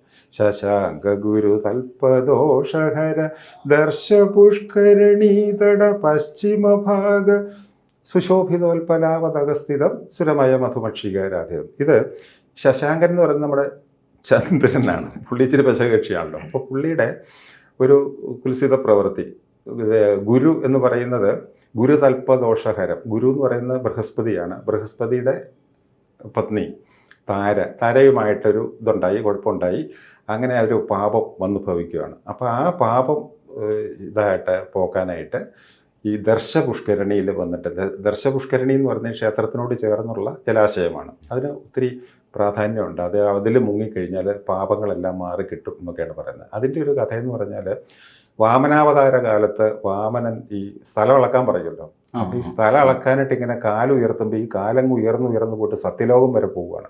അപ്പോൾ ഇത് ഇടയ്ക്ക് വെച്ച് ബ്രഹ്മാവ് ഇത് കാണും. ബ്രഹ്മാവ് ഇത് കണ്ടിട്ട് മഹാവിഷ്ണുവിൻ്റെ പാദങ്ങളാണല്ലോ എന്ന് കരുതിയിട്ട് പുള്ളി പെട്ടെന്ന് വെള്ളം എടുത്തിട്ട് ഇത് കഴുകിയിട്ട് കമണ്ടലൂരിൽ ശേഖരിക്കുകയാണ്. അപ്പോൾ അതിൽ നിന്ന് ഏതാനും തുള്ളി വെള്ളം താഴെ വീണിട്ട് അങ്ങനെ ഉണ്ടായതാണ് ദർശപുഷ്കരണി എന്ന് പറയുന്ന അവിടുത്തെ ആ ക്ഷേത്രമായിട്ട് ബന്ധപ്പെട്ട് വരുന്ന ഈ ജലാശയം എന്നാണ് പറയുന്നത്. അപ്പോൾ അതിൽ കുളിച്ച് കഴിഞ്ഞാൽ, മുങ്ങിക്കഴിഞ്ഞാൽ പാപങ്ങൾ മാറും എന്നുള്ള ഒരു സങ്കല്പമുണ്ട്. അതാണ് ആ ഒരു കഥ, ഒരു പുരാണ കഥയാണ് ഇവിടെ. ശശാങ്ക ഗുരു തൽപദോഷഹര ദർശപുഷ്കരണീ തട, അവിടെ കൊണ്ട് തീരത്തില്ല, ദർശപുഷ്കരണീ തട പശ്ചിമഭാഗ, അതായത് ഈ ദർശപുഷ്കരണിയുടെ പടിഞ്ഞാറ് വശത്താണ് ഈ ക്ഷേത്രം. GPS അതുകൂടെ പറഞ്ഞിട്ടുണ്ട്. ഇതെല്ലാം ദീക്ഷിതർ കൃതികളിൽ കാണാം. ദർശപുഷ്കരണിയുടെ പശ്ചിമഭാഗ സുശോഭിതോൽപലാവതകസ്ഥിതം, അതായത് ഉൽപ്പലം ആമ്പൽ, ഇത് തല കീഴായിട്ട് വെച്ചിരിക്കുന്ന ഒരു ആമ്പൽപ്പൂവിൻ്റെ ആകൃതിയിലാണ് അവിടുത്തെ ഇതിൻ്റെ ക്ഷേത്ര ഗോപുരത്തിൻ്റെ മുകളിലുള്ള മണ്ഡപം. അതിൻ്റെ ഒരു ആർക്കിടെക്ചറൽ ബ്യൂട്ടി എന്ന് പറയുന്ന ആണ് സുശോഭിതോൽപലാവതകസ്ഥിതം സുരമയ മധുമക്ഷികാരാധിതം. അതിനും ഒരു കഥയുണ്ട്. അതായത് ഭഗവാൻ വിഷ്ണുവിൻ്റെ ദേവിയുടെ ലക്ഷ്മി ദേവിയുടെ വിവാഹം നടന്ന സ്ഥലമാണ് ഈ ക്ഷേത്രം എന്നാണ് പറയുന്നത്. തിരുക്കണ്ണമങ്കൈ എന്ന് പറയുന്ന ക്ഷേത്രമാണത്. അവിടെ വെച്ചാണ് ഈ ഇത് നടക്കുന്നത്, കല്യാണം നടക്കുന്നത്. അപ്പോൾ ഈ കല്യാണത്തിൽ പങ്കെടുക്കാൻ വേണ്ടിയിട്ട് ദേവന്മാരെല്ലാവരും കൂടെ വലിയ കാര്യമായിട്ട് ഇവിടെ വരും. ഇവിടെ വന്ന കല്യാണത്തിൽ വിവാഹോത്സവമാണ്. അത് ഈ കൃതിയിൽ നേരത്തെ പറയുന്നുണ്ട്, വിവാഹോത്സവത്തിൽ പങ്കെടുക്കാനായിട്ട് ഈ ദേവന്മാരെല്ലാവരും കൂടെ വരും. ഇവർ വന്നിട്ട് ഇവർക്ക് അവിടുത്തെ പ്രകൃതി ഭംഗിയും ഇതുമൊക്കെ കണ്ട് ഇവരുടെ സന്തോഷകരമായിട്ടുള്ള ജീവിതം എല്ലാം കൂടെ കണ്ടിട്ട് ഇവർക്ക് തിരിച്ചു പോകാനായിട്ട് താല്പര്യം വരുന്നില്ല. അപ്പോൾ മഹാവിഷ്ണുവിൻ്റെ അടുത്ത് അഭ്യർത്ഥിക്കും, ഞങ്ങളിവിടെ കഴിഞ്ഞോട്ടെ എന്തെങ്കിലും ഇതായിട്ട്. അപ്പം വിഷ്ണു പറയും, നിങ്ങൾ തേനീച്ചകളുടെ രൂപത്തിൽ ഇവിടെ കഴിഞ്ഞോ എന്ന് പറഞ്ഞിട്ട് അനുമതി കൊടുക്കുകയും ഇവർ അവിടെ തേനീച്ചകളുടെ രൂപത്തിൽ അവിടെ കഴിയുന്നു എന്നുള്ളതാണ് അതിൻ്റെ ഒരു പുരാണ കഥാ സങ്കല്പം എന്ന് പറയുന്നത്. അപ്പം അതാണ് ഈ സുരമയ ആരാധിതം. മധുമക്ഷിക തേനീച്ചയാണ്. സുരമയ മധുമക്ഷികാരാധിതം. ആ അമ്പലത്തിൽ ഇപ്പോൾ ചെന്ന് കഴിഞ്ഞാലും നമുക്ക് കാണാൻ പറ്റും ഈ ദേവി വിഗ്രഹത്തിൻ്റെ പുറകിലായിട്ട് 2 ഓപ്പണിംഗ് ഉണ്ട്.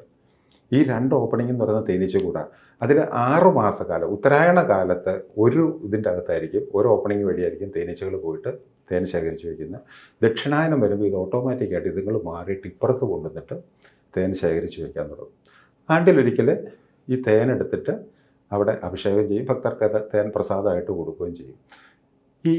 ഇത് ദീക്ഷിതർ എഴുതിയിട്ട് 250 കൊല്ലം കഴിഞ്ഞു ഏകദേശം. അതെ. ഇപ്പം ഇത് കഴിഞ്ഞ് നമ്മളിപ്പോൾ ഒരു അമ്പലത്തിൽ പോവുകയൊക്കെ ചെയ്യുകയാണെന്നുണ്ടെങ്കിൽ ഇതിനകത്ത് അടിച്ചുവരി തൂത്തുടച്ചൊന്നും ഇടുന്നില്ല, ഇത് തേനീച്ച കൂട് കൂട്ടിയിരിക്കുന്നതൊക്കെ ആയിരിക്കും പറഞ്ഞത്. ഇതിൻ്റെ ഒരു പ്രാധാന്യം ഇത് ദീക്ഷിതർ എഴുതുന്നതിന് ദീക്ഷിതർ ഒരു ഐതിഹ്യം പോലെ അല്ല പുരാണം പോലെ കേട്ടിട്ടാണല്ലോ ഇത് ഈ സ്വന്തം രചനയിലേക്ക് ഇത് കൊണ്ടുവന്നിരിക്കുന്നത്. അപ്പോൾ അതിന് എത്രയോ കാലം മുമ്പ് ഈ തേനീച്ചകൾ അവിടെ ഉണ്ട്. ഇപ്പോഴും നമുക്കത് കാണാൻ സാധിക്കുന്നുണ്ട്. എത്രാമത്തെ തലമുറയായിരിക്കും തേനീച്ചകളുടെ. അപ്പോൾ ഇതുമെല്ലാം കൂടെ ഉൾക്കൊള്ളിച്ചുകൊണ്ടാണ് ദീക്ഷിതർ കൃതികൾ രചിക്കാൻ പറഞ്ഞത്. ആ ക്രിയേറ്റീവ് ബ്രില്യൻസ് എന്ന് പറയുന്നത് നമ്മൾ നമിച്ചേ പറ്റുള്ളൂ, അതാണ് ദീക്ഷിതർ. അതുപോലെ വേറൊരു കൃതിയുണ്ട് ഇതിൽ, ഭൂപാളരാഗത്തിൽ ഒരെണ്ണമുണ്ട്. സദാചലേശ്വരം ഭാവയേഹം ചമത്കാര പുരഗേഹം ഗിരിജാമോഹം സദാചലേശ്വരം സദാ സദാ സ്വരാക്ഷര പ്രയോഗമാണ്. സദാ സദാ അചലേശ്വരം സദാചലേശ്വരം. ആ സദാചലേ സദാ സപ അങ്ങനെയാണ് ഒരു സ്വരം വന്നിരിക്കുന്നത്. അചലമായതുകൊണ്ട് ചലിക്കാത്തതായതുകൊണ്ടാണ് അവിടെ സാപ്പ ഉപയോഗിച്ചിരിക്കുന്നത്. സദാ സാപ്പ. സാപ്പ സായും പായും സംഗീതത്തിലെ അചലസ്വരങ്ങളാണ്, അതിന് വ്യത്യാസമില്ല. ബാക്കി എല്ലാ സ്വരങ്ങൾക്കും കാകളി നിഷാദം, കൈശികി നിഷാദം, ശുദ്ധമധ്യമം, പ്രതിമധ്യമം എന്നൊക്കെ പറഞ്ഞിട്ട് ഇതിൽ വേരിയേഷൻസ് വരുമല്ലോ. പക്ഷേ ഈ സായിക്കും പായിക്കും വേരിയേഷൻ ഇല്ല. അതുകൊണ്ടാണ് അവിടെ ഈ സാപ്പ എന്ന് പറയുന്ന പ്രയോഗം ചെയ്തിരിക്കുന്നത്. അപ്പോൾ ഇതുമെല്ലാം നമ്മൾ മനസ്സിലാക്കി കഴിഞ്ഞാൽ അതുപോലെ അതിലും ചില കഥകൾ വരുന്നുണ്ട്. അതിൻ്റെ അനുപല്ലവിയിൽ സദാശ്രിതകൽപവൃക്ഷസമൂഹം ശരണാഗതദേവതാസമൂഹം ഉദാജ്യകൃതനാമധേയവാഹം ഉദാജ്യകൃതനാമധേയവാഹം. അവിടെ ഒരു ഉഗ്ര സൂചിത കഥയുണ്ട്. ഈ ഉദം എന്ന് പറഞ്ഞാൽ വെള്ളമാണ്, ആജ്യം എന്ന് പറഞ്ഞാൽ നെയ്യാണ്. അവിടെ നമ്മൾ ആദ്യം പറഞ്ഞില്ലേ നായന്മാരെന്ന് പറഞ്ഞാൽ നായനാർമാർ 63 പേര്. അതിൽ പ്രസിദ്ധനായിട്ടുള്ള ഒരാൾ, എല്ലാവരും പ്രസിദ്ധരാണ്, നമിനന്ദി നായനാർ എന്ന് പറഞ്ഞൊരു നായനാരുണ്ട്. ഇദ്ദേഹമായിരുന്നു അവിടെ വിളക്ക് കൊളുത്തുന്ന ചുമതല മറ്റൊക്കെ. ഇങ്ങനെ വിളക്ക് കൊളുത്താനായിട്ട് അവിടെ വന്നു കഴിഞ്ഞപ്പോൾ നെയ്യെടുക്കാൻ വിട്ടുപോയി, നെയ്യില്ല. ശ്രീകോവിൽ വിളക്ക് കളിക്കാനായിട്ട് നെയ്യില്ല. എന്ത് ചെയ്യും? വീടാണെങ്കിൽ കുറേ ഏറെ അകലെയാണ്. അവിടുന്ന് പിന്നെ പോയിട്ട് നെയ്യെടുത്തുകൊണ്ട് ഒന്ന് കത്തിക്കാനായിട്ട് പറ്റില്ല. അപ്പോൾ അദ്ദേഹം ഈ ക്ഷേത്രത്തിനടുത്തുള്ള വീടുകളുണ്ടല്ലോ അവിടെ പോയിട്ട് നെയ്യ് ചോദിക്കാനായിട്ട് ചെന്നു. പക്ഷേ അന്നത്തെ ഒരു അവസ്ഥ, സാമൂഹിക അന്തരീക്ഷം എന്ന് പറഞ്ഞാൽ ജൈനമതത്തിനാണ് കൂടുതൽ പ്രാധാന്യം ഉണ്ടായിരുന്നത്. ഈ ചുറ്റും താമസിക്കുന്നവർ ഭൂരിഭാഗവും ജൈനന്മാരാണ്, എല്ലാവരും തന്നെ ജൈനമത വിശ്വാസികളാണ്. അവർക്ക് ഇതിനോട് താല്പര്യമില്ല, അവരെ കളിയാക്കും, പരിഹസിക്കും. നിങ്ങളുടെ ദൈവത്തിൻ്റെ കയ്യിൽ തന്നെ അഗ്നികുണ്ഡമുണ്ടല്ലോ, പരമശിവൻ്റെ കയ്യിൽ അഗ്നികുണ്ഡമുള്ളതായിട്ട് പറയുന്നുള്ളൂ, അഗ്നികുണ്ഡമുണ്ടല്ലോ, ഇനി അത്ര വലിയ കഴിവുള്ള ദൈവമാണ്, വെള്ളം ഒഴിച്ച് കത്തിക്കിടാന്നുള്ള മട്ടിലാവും ഇവരെ. വെള്ളം ഒഴിച്ച് കത്തിക്കുക, നിങ്ങൾക്ക് എത്ര കഴിവുണ്ടെങ്കിലും വെള്ളം ഒഴിച്ചാലും കത്തുമല്ലോ എന്നൊക്കെ പറയാം. അപ്പം പരമശിവൻ ചെവിയിൽ നിന്ന് മന്ത്രിച്ച പോലെ പുള്ളിക്ക് തോന്നുകയാണ്.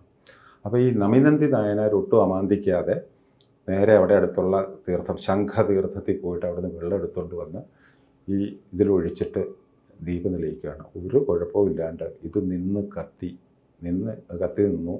യാതൊരു കുഴപ്പമുണ്ടായില്ല. അത് തന്നെയല്ല, അതിന് നിഴലും ഉണ്ടായിരുന്നില്ല എന്നാണ് പറയുന്നത്. ശ്രീകോവിലിൽ നിഴൽ വീഴ്ത്തിയില്ല എന്നാണ് പറയുന്നത്.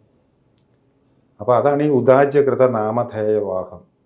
ആ ഒരു ഈ ഒറ്റ ലൈനിൽ ഇത്രയും വലിയൊരു സംഭവം കൂടെ, ഇതും ദീക്ഷിതർ പറഞ്ഞു കേട്ട കഥ. 7-ാം നൂറ്റാണ്ടിൽ സംഭവിച്ച കാര്യമാണ് ഈ നമിനന്ദി നായനാരുടെയൊക്കെ സംഭവങ്ങൾ എന്ന് പറയുന്നത്. അപ്പോൾ ക്ഷേത്രത്തിൽ തങ്ങി താമസിച്ചുകൊണ്ട് ഈ ഐതിഹ്യങ്ങളും ഇതെല്ലാം പുരാണങ്ങളും എല്ലാം കേട്ട് മനസ്സിലാക്കിയിട്ട് അതെല്ലാം രചനകളിൽ കൊണ്ടുവന്നിരുന്ന ഒരു വൈശിഷ്ട്യം ദീക്ഷിതരുടേത്. നമുക്ക് അടുത്ത ക്ഷേത്രത്തിലേക്ക് പോകാൻ. ഈ പല പല ക്ഷേത്രങ്ങൾ സന്ദർശിക്കുന്ന കൂട്ടത്തിൽ ഇങ്ങനെ യാത്ര ചെയ്തിട്ട് വന്നിട്ട് കീഴ്വേളൂർ എന്ന് പറയുന്ന ക്ഷേത്രത്തിൽ ദീക്ഷിതരെത്തുകയാണ്. എത്തിയപ്പോൾ സന്ധ്യയൊക്കെ കഴിഞ്ഞു, നടയടയ്ക്കുന്ന സമയമായി. നടയടച്ചു. അടയ്ക്കാൻ പോയപ്പം ദീക്ഷിതർ പറഞ്ഞു, ഞാനിപ്പോൾ ഇത്രയും കഷ്ടപ്പെട്ട് ഇവിടം വരെ വന്നതാണ്, എനിക്കത് തുറന്നു തരാമോ, എനിക്ക് ദേവനെ തൊഴണം എന്ന് പറഞ്ഞ് അഭ്യർത്ഥിച്ചിട്ട് പൂജാരി കേട്ടില്ല. പൂജാരി അത് തുറന്നു കൊടുക്കാനായിട്ട് സമ്മതിച്ചില്ല. അത് ദീക്ഷിതർക്ക് കുറച്ച് സങ്കടം വന്നൊരു കാര്യമാണ്. ദീക്ഷിതർ അവിടെ തന്നെ അങ്ങ് ഇരുന്നിട്ട് രചിച്ചു വച്ചിരുന്നൊരു കൃതി അക്ഷയലിംഗ വിഭോ എന്ന് പറഞ്ഞൊരു കൃതിയുണ്ട് ശങ്കരാഭരണ രാഗത്തിൽ. ആ കൃതി അങ്ങോട്ട് പാടാൻ തുടങ്ങി. ഈ പാടി വന്നപ്പോൾ ഈ സ്വയം ഈ നട തുറന്നു എന്നാണ് പറയുന്നത്. ഇതും അവിടെ അമ്പലത്തിൽ വന്നിരുന്ന ആൾക്കാർ പലരും കണ്ടിട്ടുണ്ട്. ഇത് റെക്കോർഡ് ചെയ്യപ്പെട്ട ഒരു അത്ഭുതം തന്നെയായിട്ടാണ് കണക്കാക്കപ്പെടുന്നത്. കീഴ്വേളൂർ എന്ന് പറഞ്ഞ ക്ഷേത്രത്തിൽ വെച്ച് അക്ഷയലിംഗ വിഭോ ശങ്കരാഭരണ രാഗത്തിലുള്ള കൃതി. സാർ, അതൊക്കെ ഇരിക്കട്ടെ. സ്വാമിനാഥ പരിപാലയാശുമാം, അത് മുത്തുസ്വാമി ദീക്ഷിതരുടെ കൃതിയാണ്. അത് പാടി പോപ്പുലറാക്കിയത് നമ്മുടെ MG ശ്രീകുമാറാണ്. അതിനു മുമ്പ് GN ബാലസുബ്രഹ്മണ്യം GNB ഇത് പാടിയിട്ട് അത് അന്ന് ഈ കൂടുതൽ പാട്ടുകൾ കേൾക്കാനുള്ള സൗകര്യമില്ല. ഭാഗവതർ വന്നിട്ട് കച്ചേരിയിൽ പാടുന്ന കേൾക്കാനുള്ള സൗകര്യമുള്ളൂ. അങ്ങനെ പാടി പോപ്പുലറാക്കിയത് GNB ആണ്. അതിൻ്റെ റെക്കോർഡൊക്കെ ചൂടപ്പം പോലെ വിറ്റഴിഞ്ഞു എന്നാണ് എൻ്റെ ഗുരുനാഥൻ പറഞ്ഞിരിക്കുന്നത്. ഈ പാട്ട് സ്വാമിനാഥ പരിപാലയൊക്കെ ഇറങ്ങിയപ്പോഴത്തേക്ക് അത് അസാമാന്യ സ്പീഡിലുമാണ് പാടിയിരിക്കുന്നത്. ഗംഭീരമായിട്ട് പാടിയിരുന്നു. LP റെക്കോർഡിൻ്റെ കാലമായിരുന്നു. ഇത് കഴിഞ്ഞിട്ട് കറുത്ത ദോശ പോലെ ഇത് കഴിഞ്ഞിട്ടാണ് പിന്നെ ചിത്രം സിനിമയിൽ വന്നപ്പോൾ നമ്മുടെ പ്രിയദർശനും മോഹൻലാലും ശ്രീകുട്ടനും കൂടെ MG ശ്രീകുമാരനും കൂടെ ചേർന്നിട്ട് ഈ പാട്ട് അത് വളരെ വളരെ വളരെ പോപ്പുലറായി ആ കൃതി എന്ന് പറയുന്നത്. ശരിക്ക് പിന്നീട് ഗാനമേളയിലൊക്കെ ഒത്തിരി പേര് ചെറുപ്പക്കാർ ഗായകരെ ഈ പാട്ട് പാടാം. അതൊക്കെ ഇരിക്കട്ടെ, സാറ് ഒന്ന് പാടി കേൾക്കണം. അയ്യോ സ്വാമിനാഥ പരിപാലയാശുമാം, സ്വാമിനാഥ പരിപാലയാശുമാം, സ്വപ്രകാശ അല്ലീശ ഗുരുഗുഹദേവസേനേശ, സ്വാമിനാഥ പരിപാലയാശുമാം, സ്വപ്രകാശ വല്ലീശ ഗുരുഗുഹദേവസേനേശ, സ്വാമിനാഥ പരിപാലയാശുമാം.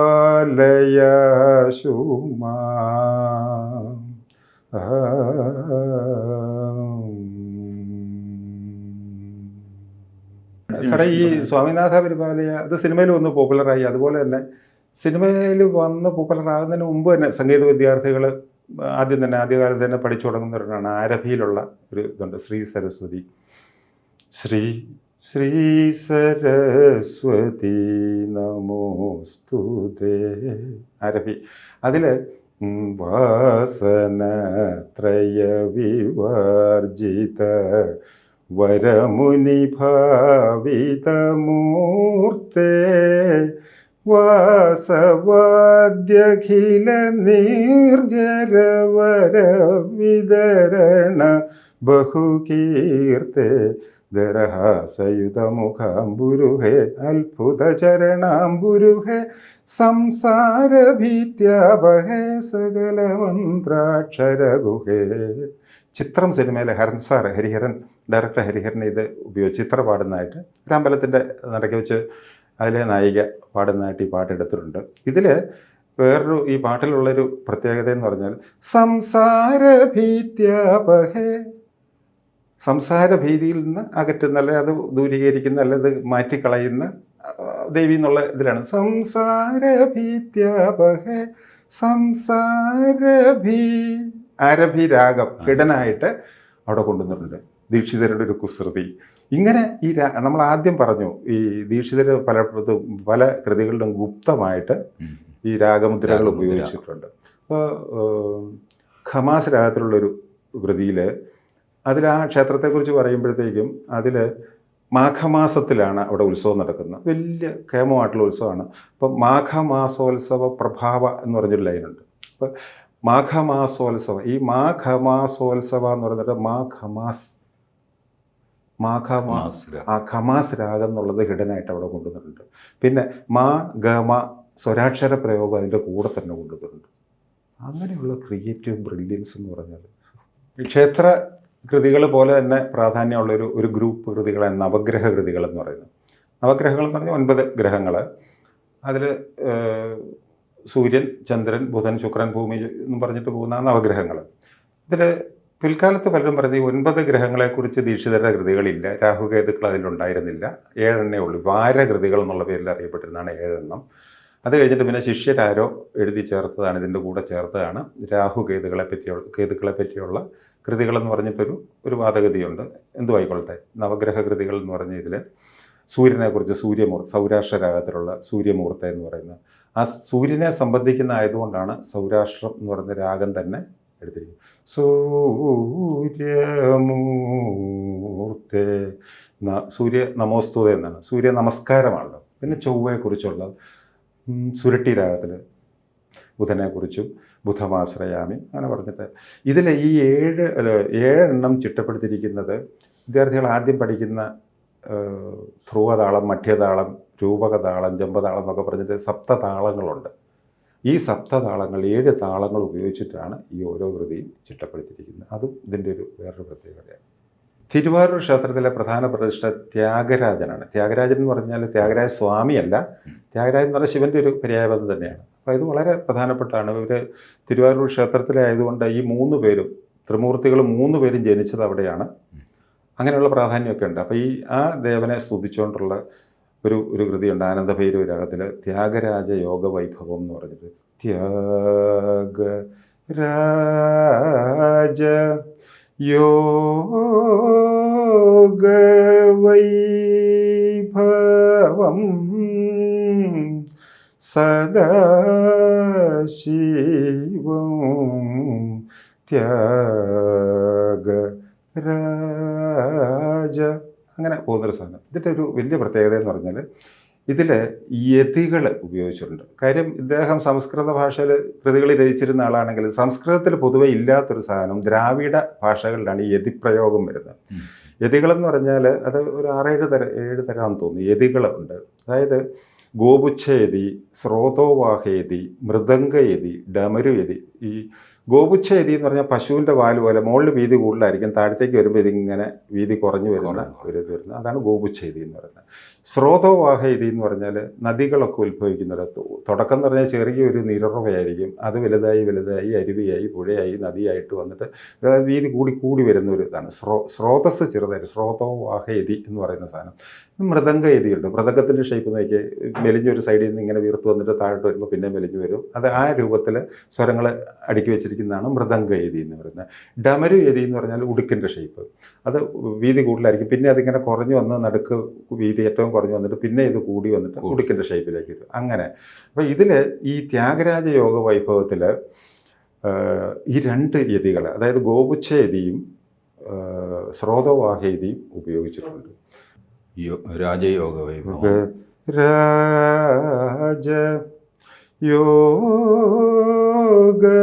വൈഭവം,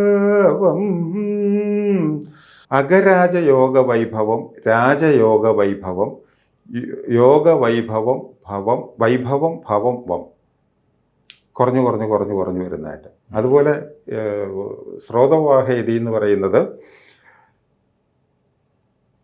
ശിവശക്ത്യാദി സകല തത്വസ്വരൂപ പ്രകാശം പ്രകാശം സ്വരൂപ പ്രകാശം, തത്വസ്വരൂപ പ്രകാശം, സകല തത്വസ്വരൂപ പ്രകാശം, ശിവശക്തിയാദി സകല സത്വ സ്വരൂപ പ്രകാശം, ചെറുതിൽ നിന്ന് ഇങ്ങനെ വലുതായി വലുതായി വന്നിട്ട് ഈ രണ്ട് യതികൾ കൂടെ യോജിപ്പിച്ചിട്ടുള്ളൊരു കൃതിയാണ് ഈ ത്യാഗരാജ ആനന്ദ ഭൈരവിരാഗത്തിലുള്ളതാണ്. നമുക്ക് കൂടുതൽ വിശദീകരിക്കാൻ ഇപ്പം തന്നെ സമയം കൂടുതലായി, അതുകൊണ്ട് നമുക്ക് ഓടിച്ചു വിടാം യതികൾ. ഈ നമ്മൾ നേരത്തെ പറഞ്ഞപ്പോൾ ലളിതാ സഹസ്രനാമത്തിൻ്റെ സ്വാധീനം എന്നൊക്കെ പറഞ്ഞില്ലേ, അതുപോലെ ദീക്ഷിതർക്ക് വളരെയധികം ഇതുണ്ടായിരുന്ന സ്വാധീനം ഉണ്ടായിരുന്ന ഒരാളാണ് ആദി ശങ്കരാചാര്യർ. ആദി ശങ്കരാചാര്യരുടെ പല കൃതികളും ഡയറക്റ്റായിട്ട് എന്നെ സ്വാധീനിച്ചായിട്ട് കാണാൻ പറ്റുന്നുണ്ട്. അപ്പോൾ അതിൽ ശങ്കരാചാര്യരുടെ അധികം പ്രശസ്തി കിട്ടാത്തൊരു ഇതുണ്ട്, അന്നപൂർണ്ണ സ്തവം എന്ന് പറഞ്ഞിട്ടൊരു ഇതുണ്ട്. അപ്പോൾ അതിൻ്റെ രസം എന്ന് വെച്ചാൽ ശങ്കരാചാര്യർ ഇത് ഉണ്ടാക്കുന്ന ഈ സ്തവം, ദേവി അന്നപൂർണ്ണ സ്തവം ഉണ്ടാക്കുന്നതിന് മുമ്പ് തന്നെ ഏത് നൂറ്റാണ്ടിലാണ് ഉണ്ടായെന്ന് പോലും അറിയില്ല, വിശാലാക്ഷി തന്ത്രം എന്ന് പറഞ്ഞ് കുറച്ച് നിഗൂഢമായിട്ടുള്ളൊരിതുണ്ട്. ഇന്ന് അതിൻ്റെ ബുക്ക് സംസ്കൃത ഭാഷയിലും തെലുങ്കിലും മാത്രമേ അവൈലബിൾ ആയിട്ടുള്ളൂ എന്നാണ് അറിയുന്നത്. വിശാലാക്ഷി തന്ത്രം രചയിതാവ് ആരാണെന്നും അറിയില്ല. 15-ാം നൂറ്റാണ്ടിലെ 14-ാം നൂറ്റാണ്ടിലോ മറ്റോ അതിൻ്റെ ഒരു ട്രാൻസ്ലേഷൻ ഇംഗ്ലീഷിൽ വന്നെന്ന് പറയുന്നുണ്ട്. എനിക്കതിനെ പറ്റി കൂടുതൽ അറിയില്ല. വിശാലാക്ഷി തന്ത്രമുണ്ട്. ഈ വിശാലാക്ഷി തന്ത്രത്തിൽ പറഞ്ഞിരിക്കുന്ന വാമേ മാണിക്യപാത്രം മധുരസഭരിതം വിഭൃതിയും പാണിപത്മേ, ഇതിൽ നിന്ന് ഇൻസ്പിറേഷൻ കിട്ടിയിട്ടായിരിക്കണം ശങ്കരാചാര്യർ ദുഗ്ധാന്ന പാത്ര വര കാഞ്ചന ദർവിഹസ്തെ എന്ന് പ്രയോഗിച്ചിട്ടുണ്ട്. അന്നപൂർണേശ്വരിയെക്കുറിച്ചാണ് പറയുന്നത്. അന്നപൂർണേശ്വരി എന്ന് പറയുമ്പോൾ നമുക്കറിയാമല്ലോ, ഇടത് കയ്യിൽ രത്നഖചിതമായിട്ടൊരു പാത്രത്തിൽ പായസം, വലത് കയ്യിൽ സ്വർണ്ണ നിർമ്മിതമായൊരു തവി, ഇത് വെച്ച് നമുക്ക് നമ്മളെ വിളമ്പാൻ റെഡിയായിട്ട് നിൽക്കുന്ന ഇതാണ്. ഇത് രണ്ടും കൂടെ സ്വാധീനിച്ചിട്ടാണ് ശങ്കരാചാര്യർ ഇത് മുത്തുസ്വാമി ദീക്ഷിതർ കറക്റ്റായിട്ട് ഇത് രണ്ടും കൂടെ എടുത്തിട്ടെന്ന് വേണം പറയാനായിട്ട്. പായസാന്ന പൂരിതമാണിക്യ പാത്ര ഹേമ ദർവി വിധൃതകര എന്ന് പറഞ്ഞ ആ കൃതി വന്നിരിക്കുന്നത് പായസാന്ന പൂരിത. അങ്ങനെ ശങ്കരാചാര്യരുടെ സ്വാധീനം വേറെ വരുന്നുണ്ട്. ഈ ശങ്കരാചാര്യരുടെ ഒരു ദർശനത്തെക്കുറിച്ച് പറയുന്നുണ്ട്. അതായത് ദക്ഷിണാമൂർത്തി സ്തവം എന്ന് പറഞ്ഞ ഇതിൽ 10 ശ്ലോകങ്ങളാണ്. അതിൽ പുള്ളി പറയുന്നുണ്ട്, ചിത്രം വടതരോർ മൂലൈ വൃദ്ധാശിഷ്യ ഗുരുർ യുവ ഗുരോസ്തു മൗനം വ്യാഖ്യാനം ശിഷ്യാസ്തു ഛിന്ന സംശയ. അതായത് ഒരു സുവർണ നിറത്തിലുള്ള ഒരു വടവൃക്ഷത്തിൻ്റെ ചുവട്ടിൽ യുവാവായ ദക്ഷിണാമൂർത്തി വിശ്വഗുരുവാണ്, ആദി ഗുരുവാണ്. ഈ ആദി ഗുരുവായിട്ടുള്ള പരമശിവൻ ദക്ഷിണാമൂർത്തി തെക്കോട്ട് ദർശനമായിട്ടിരിക്കുന്നതാണ്. ദക്ഷിണാമൂർത്തി ഇരിക്കുന്നത് യുവാവായിട്ടുള്ള ഇതാണ്. അതിൻ്റെ താഴെ ഇവർ ശിഷ്യരെല്ലാം വൃദ്ധരാണ്, അവരിരിക്കുന്നു. അപ്പോൾ ഇവർ ചോദിക്കുന്ന ചോദ്യങ്ങൾക്കൊന്നും ഈ ഗുരു മറുപടി പറയുന്നില്ല. ഗുരോസ്തു മൗനം വ്യാഖ്യാനം ശിഷ്യാസ്തു ഛിന്ന സംശയ, അവരുടെ സംശയം ദൂരീകരിക്കപ്പെടുന്നുണ്ട്. അതിനെക്കുറിച്ചൊക്കെ കൂടുതൽ നമ്മൾ ചിന്തിച്ച് മനസ്സിലാക്കേണ്ടിയിരിക്കുന്നു. അതായത് അറിവെന്ന് പറയുന്നത് ലോകത്തിലുള്ളതാണെന്നും അതിന് നമ്മൾ ഈ അറിവ് നേടുന്നവർക്കേ ഉള്ളൂ വാർദ്ധക്യം വരുന്നുള്ളൂ, അറിവിന് വാർദ്ധക്യം വരുന്നില്ല. അത് യുവാവായിട്ട് തന്നെ എപ്പോഴും ആ യുവത്വത്തിൽ തന്നെ നിൽക്കുന്നതാണെന്നുള്ള ഇതൊക്കെ ആയിട്ട് വളരെ ഈ ദക്ഷിണാമൂർത്തി സ്തവത്തിൻ്റെ ശങ്കരാഭരണത്തിൽ തന്നെ ദീക്ഷിതരുടെ ഒരു കൃതിയുണ്ട്. ദക്ഷിണ മൂർത്തേ വിദളിത ദാസാർത്തേ. അതിൽ വരുന്നുണ്ട്, അതിൻ്റെ അനുപല്ലവിയിലെ അക്ഷയ സുവർണ വടവൃക്ഷ മൂലസ്ഥിത എന്ന് പറയുന്ന ഈ ഡിറ്റോ നമ്മൾ നേരത്തെ പറഞ്ഞ ശങ്കരാചാര്യരുടെ ലൈനുകളുടെ ഒക്കെ തന്നെ ആവർത്തനങ്ങൾ വരുന്നുണ്ട്. അങ്ങനെ ശങ്കരാചാര്യരുടെ സ്വാധീനം മോശമായിട്ടല്ല പറഞ്ഞത്, അതെത്ര കാലം മുമ്പുള്ളതാണ്. അത് കഴിഞ്ഞ് ദീക്ഷിതർ വന്നിട്ട് തന്നെ കൊല്ലം 250 അത് നമ്മളിപ്പോഴും ഫോളോ ചെയ്യുന്നു എന്ന് പറയുന്നത്. ഈ മുത്തുസ്വാമി ദീക്ഷിതരുടെ വളരെ പ്രസിദ്ധങ്ങളായിട്ടുള്ള രാഗമാലികകൾ, പല രാഗങ്ങൾ മാലികയായിട്ട് പല പല രാഗങ്ങൾ കോർത്തിണങ്ങിയിട്ടുള്ള കൃതികളുണ്ട്. അതിൽ 4 കൃതികളാണ് പ്രധാനമായിട്ടുള്ളത്. അതിൽ തന്നെ ഏറ്റവും പ്രധാനമായിട്ടുള്ളത് ചതുർദശ രാഗമാലിക എന്ന് പറഞ്ഞിട്ടുള്ള, ചതുർദശ എന്ന് പറയുമ്പോൾ 4, 10, 14 രാഗങ്ങൾ ചേർത്തിട്ടുള്ള ഒരു ചതുർദശ രാഗമാലിക എന്നുണ്ട്. അതായത് ഈ 14 എന്ന് പറയുമ്പോൾ 14 ലോകങ്ങളും ഈ ലോകങ്ങളെ മുഴുവൻ പ്രതിനിധീകരിക്കുന്ന രാഗങ്ങളാക്കിയിട്ട് ഇവ ഒരു മാലയാക്കിയിട്ട് അണിഞ്ഞിരിക്കുന്ന കാശി വിശ്വനാഥനെ കുറിച്ചിട്ടാണത്. ശ്രീ വിശ്വനാഥം ഭജേഹം നിസാരി മപനി സരി സപനി സ രി സ സനി പധനി പമരി ഗരി സ ചതുർദശ ഭുവനരൂപരാഗമാലികാഭരണ ധരണാന്തകരണം ശ്രീ അത് ശ്രീരാഗത്തിലാണ്. ഈ ശ്രീരാഗം കഴിപ്പിച്ച് ഇത് ഇതിൻ്റെ ഈ രാഗമാലികയുടെ പ്രത്യേകത എന്ന് പറഞ്ഞാൽ ചെറിയൊരു പീസ് സാഹിത്യം, ഇത് കഴിഞ്ഞിട്ട് അതിൻ്റെ ഒരു ചിട്ടസ്വരം പോലെ ഈ രാഗത്തിൻ്റെ ഭാവം വെളിവാക്കാനായിട്ടൊരു സ്വരമുണ്ട്.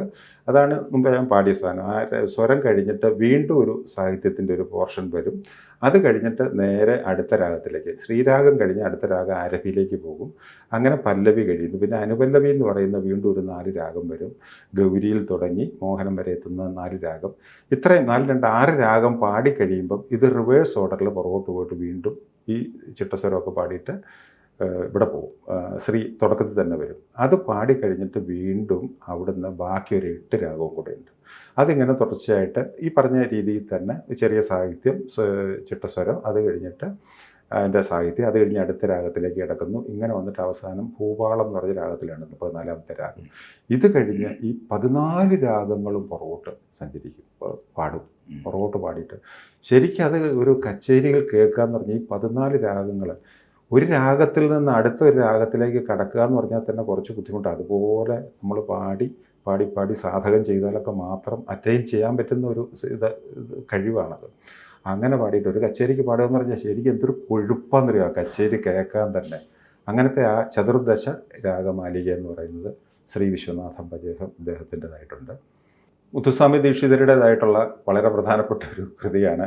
അതിപ്പോൾ പലരും യുവ ഗായകന്മാരൊക്കെ ഈ മ്യൂസിക്കൽ ഈവനിങ് അതൊക്കെ സംഘടിപ്പിച്ചിട്ട് അവരുടെ കഴിവ് തെളിയിക്കാൻ വേണ്ടിയിട്ട് സ്ഥിരം പാടുന്ന, ഓഡിയൻസിനെ കൊണ്ടും കൂടെ ചേർന്ന് പാടുന്നൊക്കെ പറഞ്ഞിട്ട് പാടിപ്പിക്കുന്ന ഒരു പാട്ടുണ്ടല്ലോ, വൃന്ദാവന സാരംഗരാഗത്തിലുള്ളത്. രംഗപൂരവിഹാര ശ്രീ രംഗപൂരവിഹാര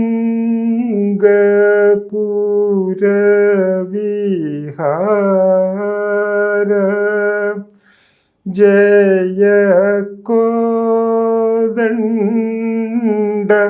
രാമാവതാര രഘുവീര ശ്രീരംഗപൂരവിഹാര. ഇതിൽ ശ്രദ്ധിക്കേണ്ട കാര്യങ്ങളെന്ന് പറഞ്ഞാൽ ഇതിൻ്റെ അനുപല്ലവി വരുമ്പോഴത്തേക്കും അംഗജ ജനഗദേ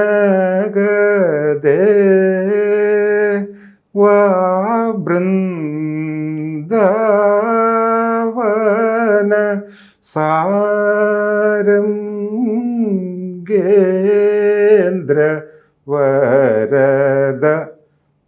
ഇങ്ങനെയാണ് അത് ട്യൂൺ ചെയ്തിരിക്കുന്നത്. അല്ലെങ്കിൽ ട്യൂൺ അങ്ങനെ അതിൻ്റെ സ്വരസ്ഥാനങ്ങളും കാര്യങ്ങളും ഒക്കെ അതുപോലെയാണ്. പക്ഷേ അത് മനസ്സിലാക്കേണ്ടത് കുറച്ചുകൂടെ ഒരു വ്യത്യാസപ്പെടുത്തിയിട്ടാണ്. ഞാൻ ആരെയും കുറ്റപ്പെടുത്തുമല്ല, ഗായകരെ കുറ്റപ്പെടുകയോ ഒന്നുമല്ല. ഈ അങ്കജ ജനക ദേവ എന്ന് പറയുമ്പോഴത്തേക്ക് അതിനൊരു അർത്ഥം ഇല്ലാതെ വരും.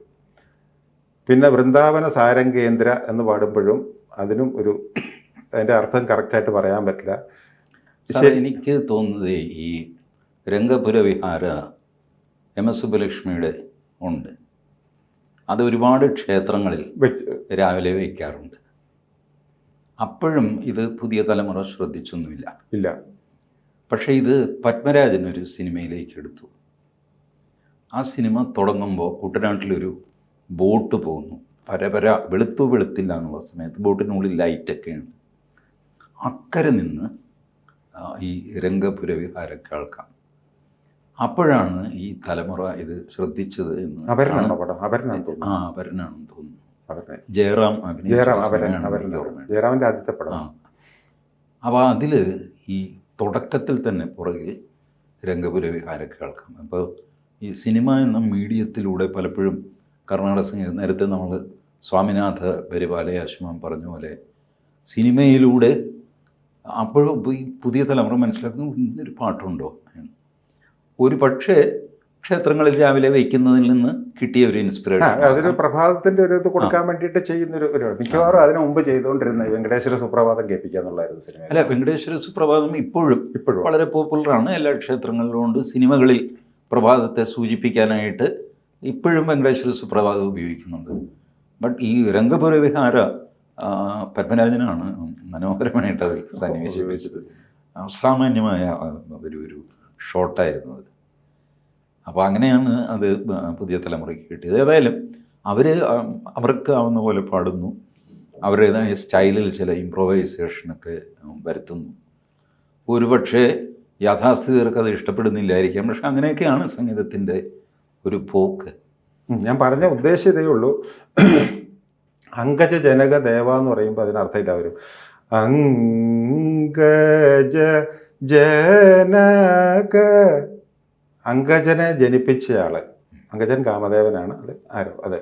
അങ്കജ ജനക ദേവവൃന്ദാവന, ദേവങ്ങളുടെ വൃന്ദം, കൂട്ടം, ദേവങ്ങളെ സംരക്ഷിക്കുന്ന ആള്, ആവനം ചെയ്യുന്ന വൃന്ദാവന, ദേവവൃന്ദാവന സാരംഗേന്ദ്ര വരദ.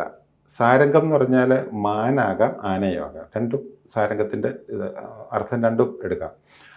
ഇതിൻ്റെ എല്ലാം പര്യായമാണ് ഈ സാരംഗ എന്ന് പറയുന്നത്. ഇതിവിടെ സൂചിപ്പിക്കുന്ന അതൊരു കഥയാണ്. സാരംഗേന്ദ്ര ഗജേന്ദ്രമോക്ഷം എന്ന് പറയുന്ന കഥയുണ്ടല്ലോ. ഇന്ദ്രദ്യുമ്നൻ എന്ന് പറഞ്ഞ രാജാവിനെ അഗസ്ത്യ മഹർഷി ശപിച്ച് ആനയായി തീർന്നു. ഹൂഹു എന്ന് പറഞ്ഞൊരു ഗന്ധർവനെ മറ്റൊരു ഗന്ധർവൻ ശപിച്ചിട്ട് മുതലയായി തീർന്നു പറഞ്ഞ് പുരാണപ്രസിദ്ധമായിട്ടുള്ള കഥയുണ്ട്. അപ്പം ഇതിൽ ഈ ആനയുടെ കാലയിൽ മുതല പിടിക്കുന്നത്, ഇത് രക്ഷപ്പെടാനാകാതെ മറ്റ് ആനകളൊക്കെ സഹായിച്ചിട്ട് ഒന്നും രക്ഷപ്പെടാൻ പറ്റാതെ ഇങ്ങനെ പിടിച്ചിരിക്കുന്നതും, അവിടുന്ന് മഹാവിഷ്ണുവിനെ വിളിച്ച് ഈ താമര പറിച്ചിട്ട് പ്രാർത്ഥിക്കുമ്പോൾ മഹാവിഷ്ണു ഗരുഡ ഭഗവാന്റെ മുകളിൽ കയറി വന്നിട്ട് ഇവരെ രക്ഷിക്കുന്നു. രണ്ടുപേർക്കും മോക്ഷം കൊടുക്കുന്നതായിട്ടൊക്കെ ഉള്ള അതാണ് സാരംഗേന്ദ്ര വരദ. സാരംഗേന്ദ്രന്, ഗജേന്ദ്രന്, ആനകളുടെ ഇന്ദ്രൻ നേതാവിന് വരം കൊടുത്തിരിക്കുന്ന ആ ഒരു സൂചിത കഥയുണ്ട്. അതുപോലെ അതിൻ്റെ അനുപല്ലവി വരുമ്പോഴത്തേക്കും പങ്കജാപ്ത കുലജലനിധി സോമ, പങ്കജാപ്ത കുല ജലനിധി സോമ. ഈ ജലനിധി എന്ന് പറയുന്നത് സമുദ്രമാണ്. നമ്മൾ ഈ ജാഥയ്ക്ക് ഇത്ര ആൾ ജനസമുദ്രം എന്നൊക്കെ പറയില്ലേ, എന്ന് പറയുന്ന പോലെ ആൾക്കാരുടെ ഒരു ജനസമുദ്രം. അതേതാണ്? പങ്കജാപ്ത കുല ജലനിധി. പങ്കജൻ താമരയാണ്. പങ്കജത്തിന് ആപ്തനായിരിക്കുന്നത് പങ്കജാപ്ത സൂര്യൻ ഉദിക്കുമ്പോഴുള്ള താമര വിരിയുന്നത്. പങ്കജാപ്ത കുല, സൂര്യകുലത്തിന് പങ്കജാപ്ത കുല ജലനിധി സോമ. ഈ സൂര്യവംശത്തിൽ പിറന്ന രാജാക്കന്മാരെല്ലാവരും ഒരു സമുദ്രം പോലെ, സമുദ്രം ഈ തിരമാലകൾ ഉയർത്തുന്ന, ആർത്തുല്ലസിച്ച് ഈ ആർപ്പ് വിളിച്ച് തിരമാല കൈകൾ ഉയർത്തുന്ന എപ്പോഴാണ്? ചന്ദ്രനെ കാണുമ്പോൾ, പൗർണമിയുടെ അന്ന് ചന്ദ്രനെ കാണുമ്പോഴാണ്. അങ്ങനെ ചന്ദ്രനായി നിൽക്കുന്ന ആരോ, അതാണ് ശ്രീരാമൻ. അതാണ് ഈ പങ്കജാപ്ത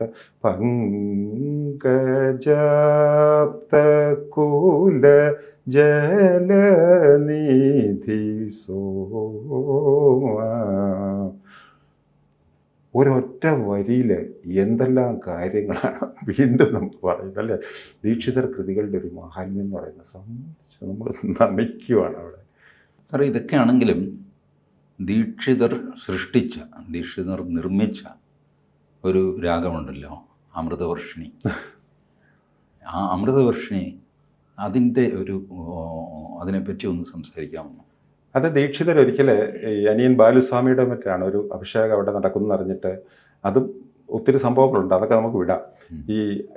അപ്പോൾ ഒത്തിരി കാലമായിട്ട് ഇവർ വേർപിരിഞ്ഞിരിക്കുവാണ്. ഇത് അനിയനാണോ ഇല്ലയോ എന്ന് പോലും അറിയില്ല. പക്ഷെ അവിടെ ഈ യാത്രക്കാർ പുള്ളി എവിടെയാണെന്നുള്ള അന്വേഷണം നടക്കുമ്പോൾ ആരൊക്കെയോ ഇവർ പറയും, ഞങ്ങൾ ഇന്ന സ്ഥലത്തേക്ക് പോവാണ്, അവിടെ ഒരു വയലിൻ വായിക്കുന്ന, വയലിനല്ല ഫിഡിലാണ് അന്ന്, ഫിഡിൽ അല്ലേ, ഫിഡിൽ എന്നല്ലേ, ഫിഡിൽ വിദഗ്ധ.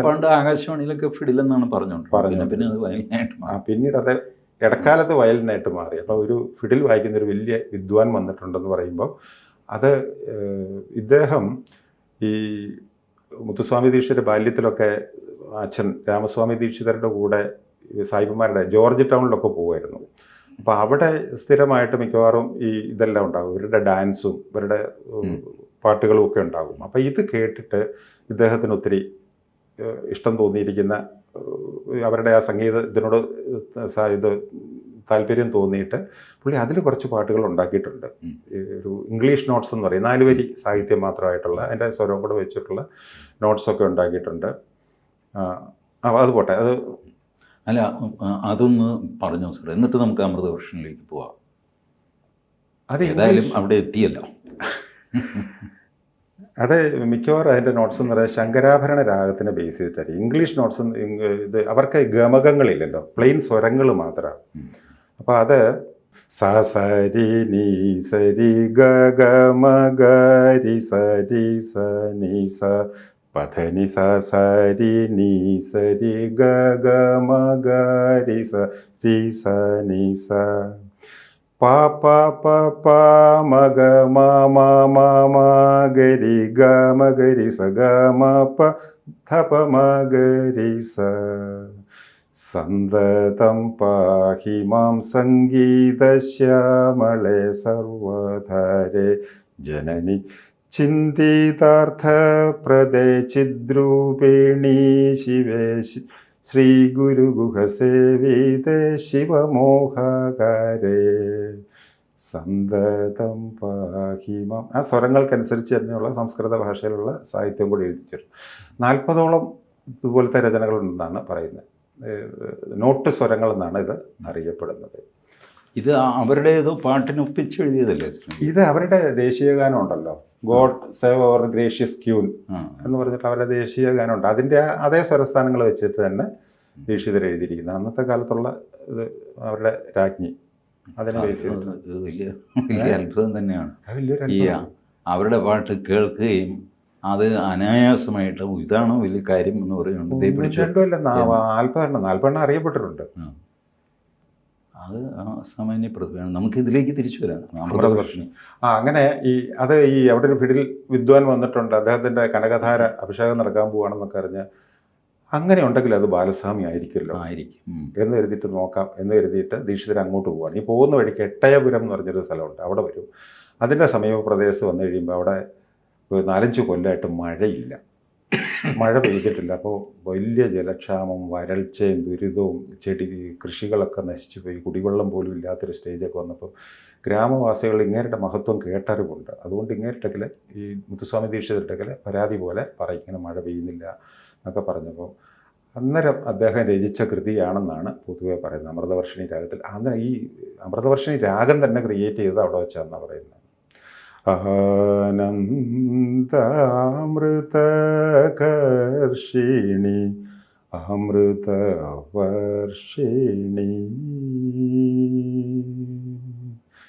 ആനന്ദാമൃതകർഷിണി അമൃതവർഷിണി ഹരാദിപൂജിതേ ശിവേ ഭവാനിയാനന്ദാമൃതകർഷിണി അമൃതവർഷിണി. വളരെ പോപ്പുലറായി പിൽക്കാലത്ത് ഈ രാഗം. ഇത് ഇദ്ദേഹം പാടിക്കഴിഞ്ഞപ്പോൾ മഴ പെയ്തു.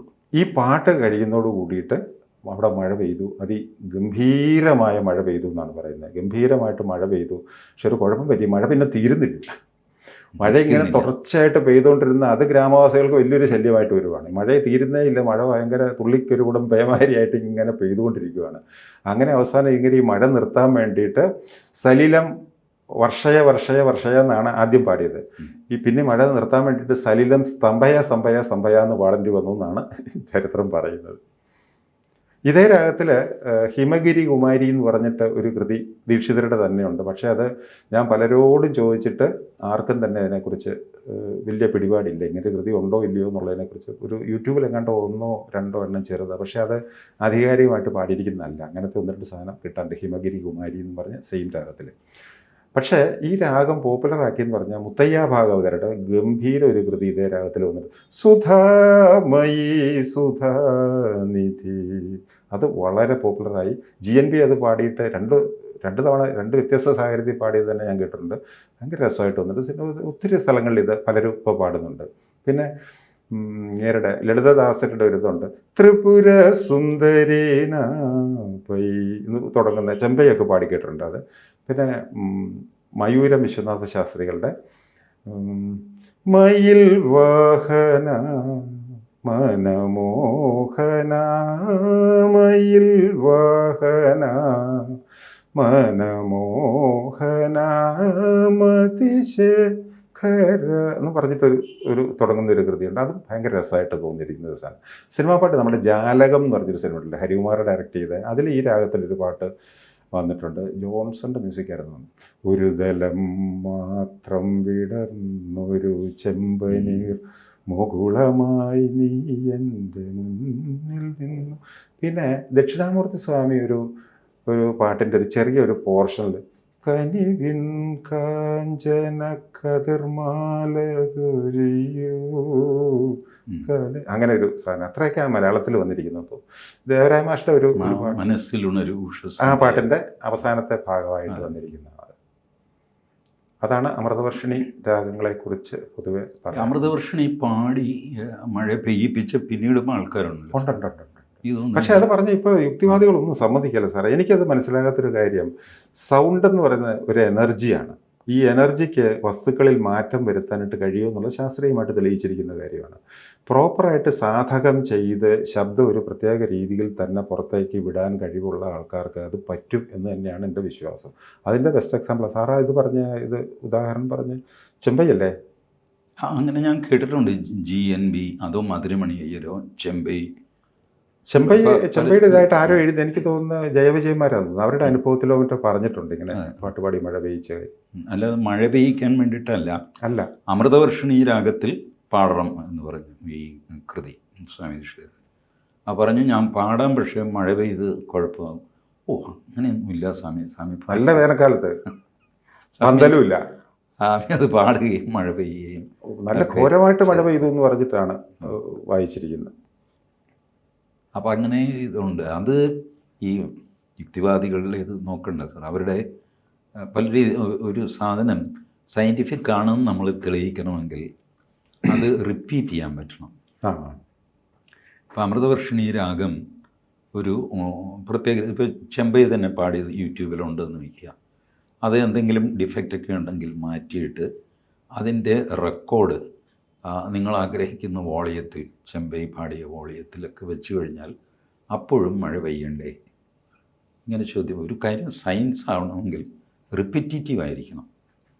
ഈ ഒരു പരീക്ഷണം ഇപ്പോൾ ഇത് നമ്മുടെ അമൃതവർഷിണി രാഗം ശ്രീലങ്കയിലാണെങ്കിലും ബംഗ്ലാദേശിലാണെങ്കിലും ചൈനയിലാണെങ്കിലും പാകിസ്ഥാനിലാണെങ്കിലും മഴ പെയ്യണം. അപ്പോഴേ അത് സയൻസ് ആവും. അത് വേറൊരു മേഖലയാണ്. അതിൽ തർക്കങ്ങൾ നടക്കുന്നുണ്ട്. കാരണം ഇത് വൺസ് റെക്കോർഡഡ് ആയി കഴിഞ്ഞാൽ പിന്നെ ഇത് ശബ്ദം വരുന്ന മെക്കാനിസത്തിൽ നിന്നാണ് വരുന്നത്. അത് ഹ്യൂമൻ വോയിസ് തന്നെ ആകണമെന്നില്ല. അതിൻ്റെ അകത്ത് വരുന്ന മെക്കാനിസത്തിലൂടെ കടന്നു വരുന്ന അതിങ്ങനെ ഒരു എൻഡ്ലെസ് ആർഗ്യുമെൻ്റായിട്ട് പോകും. അത് യുക്തിയുടെ മേഖല അങ്ങനെയാണ്. യുക്തിക്കും അപ്പുറത്താണല്ലോ മനുഷ്യ ജീവിതവും സംഗീതവും. സംഗീതം നമുക്ക് ഇഷ്ടപ്പെടുന്നു. അതിൻ്റെ യുക്തി എന്താണെന്ന് ചോദിച്ചു കഴിഞ്ഞാൽ പ്രത്യേകിച്ച് അങ്ങനെ യുക്തിയൊന്നുമില്ല. സംഗീതം ഇഷ്ടപ്പെടാത്തവരും ഉണ്ട്. എനിക്ക് നന്നായിട്ടറിയാം. പാട്ട് എന്ന് പറഞ്ഞു കഴിഞ്ഞാൽ സിനിമ പാട്ട് ഈ സിനിമയ്ക്ക് ഇടയ്ക്ക് വെച്ച് ഇറങ്ങിപ്പോകും. ഞാൻ ഈ പാട്ട് കഴിഞ്ഞിട്ട് വരാമെന്ന് പറഞ്ഞാൽ പോകും. നമ്മൾ ചില പാട്ട് കേട്ടാൽ ഇറങ്ങി പോകും കേട്ടോ. അതുകൊണ്ട് അപ്പോൾ അങ്ങനെ അത് മനുഷ്യ മനസ്സിൻ്റെ ഓരോ ഇതാണല്ലോ. അതിരിക്കട്ടെ, നമുക്ക് അടുത്ത ഒരു അദ്ദേഹത്തിൻ്റെ പ്രധാനപ്പെട്ട ജീവിതാന്ത്യത്തിൽ എത്തിയപ്പോൾ മുത്തുസ്വാമി ദീക്ഷിതരുടെ, അപ്പോൾ ആ സമയത്ത് രചിച്ച കീർത്തനം, ആ സമയത്ത് രചിച്ചല്ല മുത്തുസ്വാമി ദീക്ഷിതരുടെ, അതൊക്കെ ഒരു ശരിക്കും അത്ഭുതം തന്നെയാണ്. അത് തൻ്റെ ജീവിതം ഇന്ന പോലെയാണ്, അത് അണയാൻ പോകുന്നു എന്നൊക്കെയുള്ള മനസ്സിലാക്കിയത്, അതിനൊക്കെയുള്ള ആത്മജ്ഞാനം ലഭിച്ചിരുന്ന വ്യക്തിയായിരുന്നല്ലോ ദീക്ഷിതർ. വെറും 60 വയസ്സ് തികഞ്ഞില്ല എന്ന് തോന്നുന്നു. ആ സമയത്താണ് അദ്ദേഹത്തിന് അറിയാമായിരുന്നു. ശിഷ്യന്മാരും ഒക്കെ ആയിട്ട് ഇങ്ങനെ ഇരിക്കുമ്പോൾ അദ്ദേഹം പറയുവാണ്, ഒരു ദീപാവലി നാളിലാണ് ഇത് പറയുന്നത്. പൂർവി കല്യാണി രാഗത്തിൽ ഇങ്ങനെ രചിച്ച കൃതിയുണ്ട്. മീനാക്ഷി മേമുദം, കറക്റ്റല്ലത്, മീനാക്ഷി മേമുദം ദേഹി എന്ന് പറഞ്ഞ് തുടങ്ങുന്നൊരു കൃതിയുണ്ട്. ഈ കൃതി പാടാൻ പറയുവാണ്.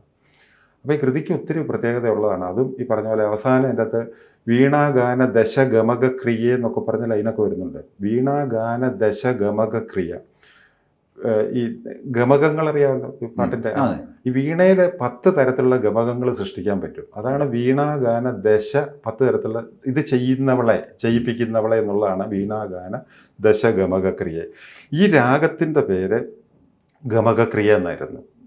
തുടക്കത്തിൽ. പിൽക്കാലത്താണ് അത് പൂർവ്വ കല്യാണം എന്നുള്ള പേരിലേക്ക് മാറുന്നത്. അപ്പോൾ ആ രാഗമുദ്രയും കൂടെ അവിടെ കൊണ്ടുവന്നിട്ടുള്ള ഇതാണ് ഇദ്ദേഹം ഇത് പാടിയിരിക്കുന്നത്. അപ്പോൾ ഇതിൽ പാട്ട് മുഴുവൻ മീനാക്ഷി മേമുദം പാടി വന്നിട്ട് മധുരാപുരി നിലയേ അങ്ങനെ ചരണവും ഒക്കെ പാടി തീർത്ത് കഴിയുമ്പോൾ ഇദ്ദേഹം ശിഷ്യരോട് പറയും വീണ്ടും ഒന്നുകൂടെ ഇത് പാടാൻ പറയുകയാണ്. അങ്ങനെ ഇവർ പാടി വരുന്നു. അങ്ങനെ വന്നിട്ട് മാന മാതൃ മേയേ മായേ മര മരകത ഛായേ ശിവജയേ മീനലോചനി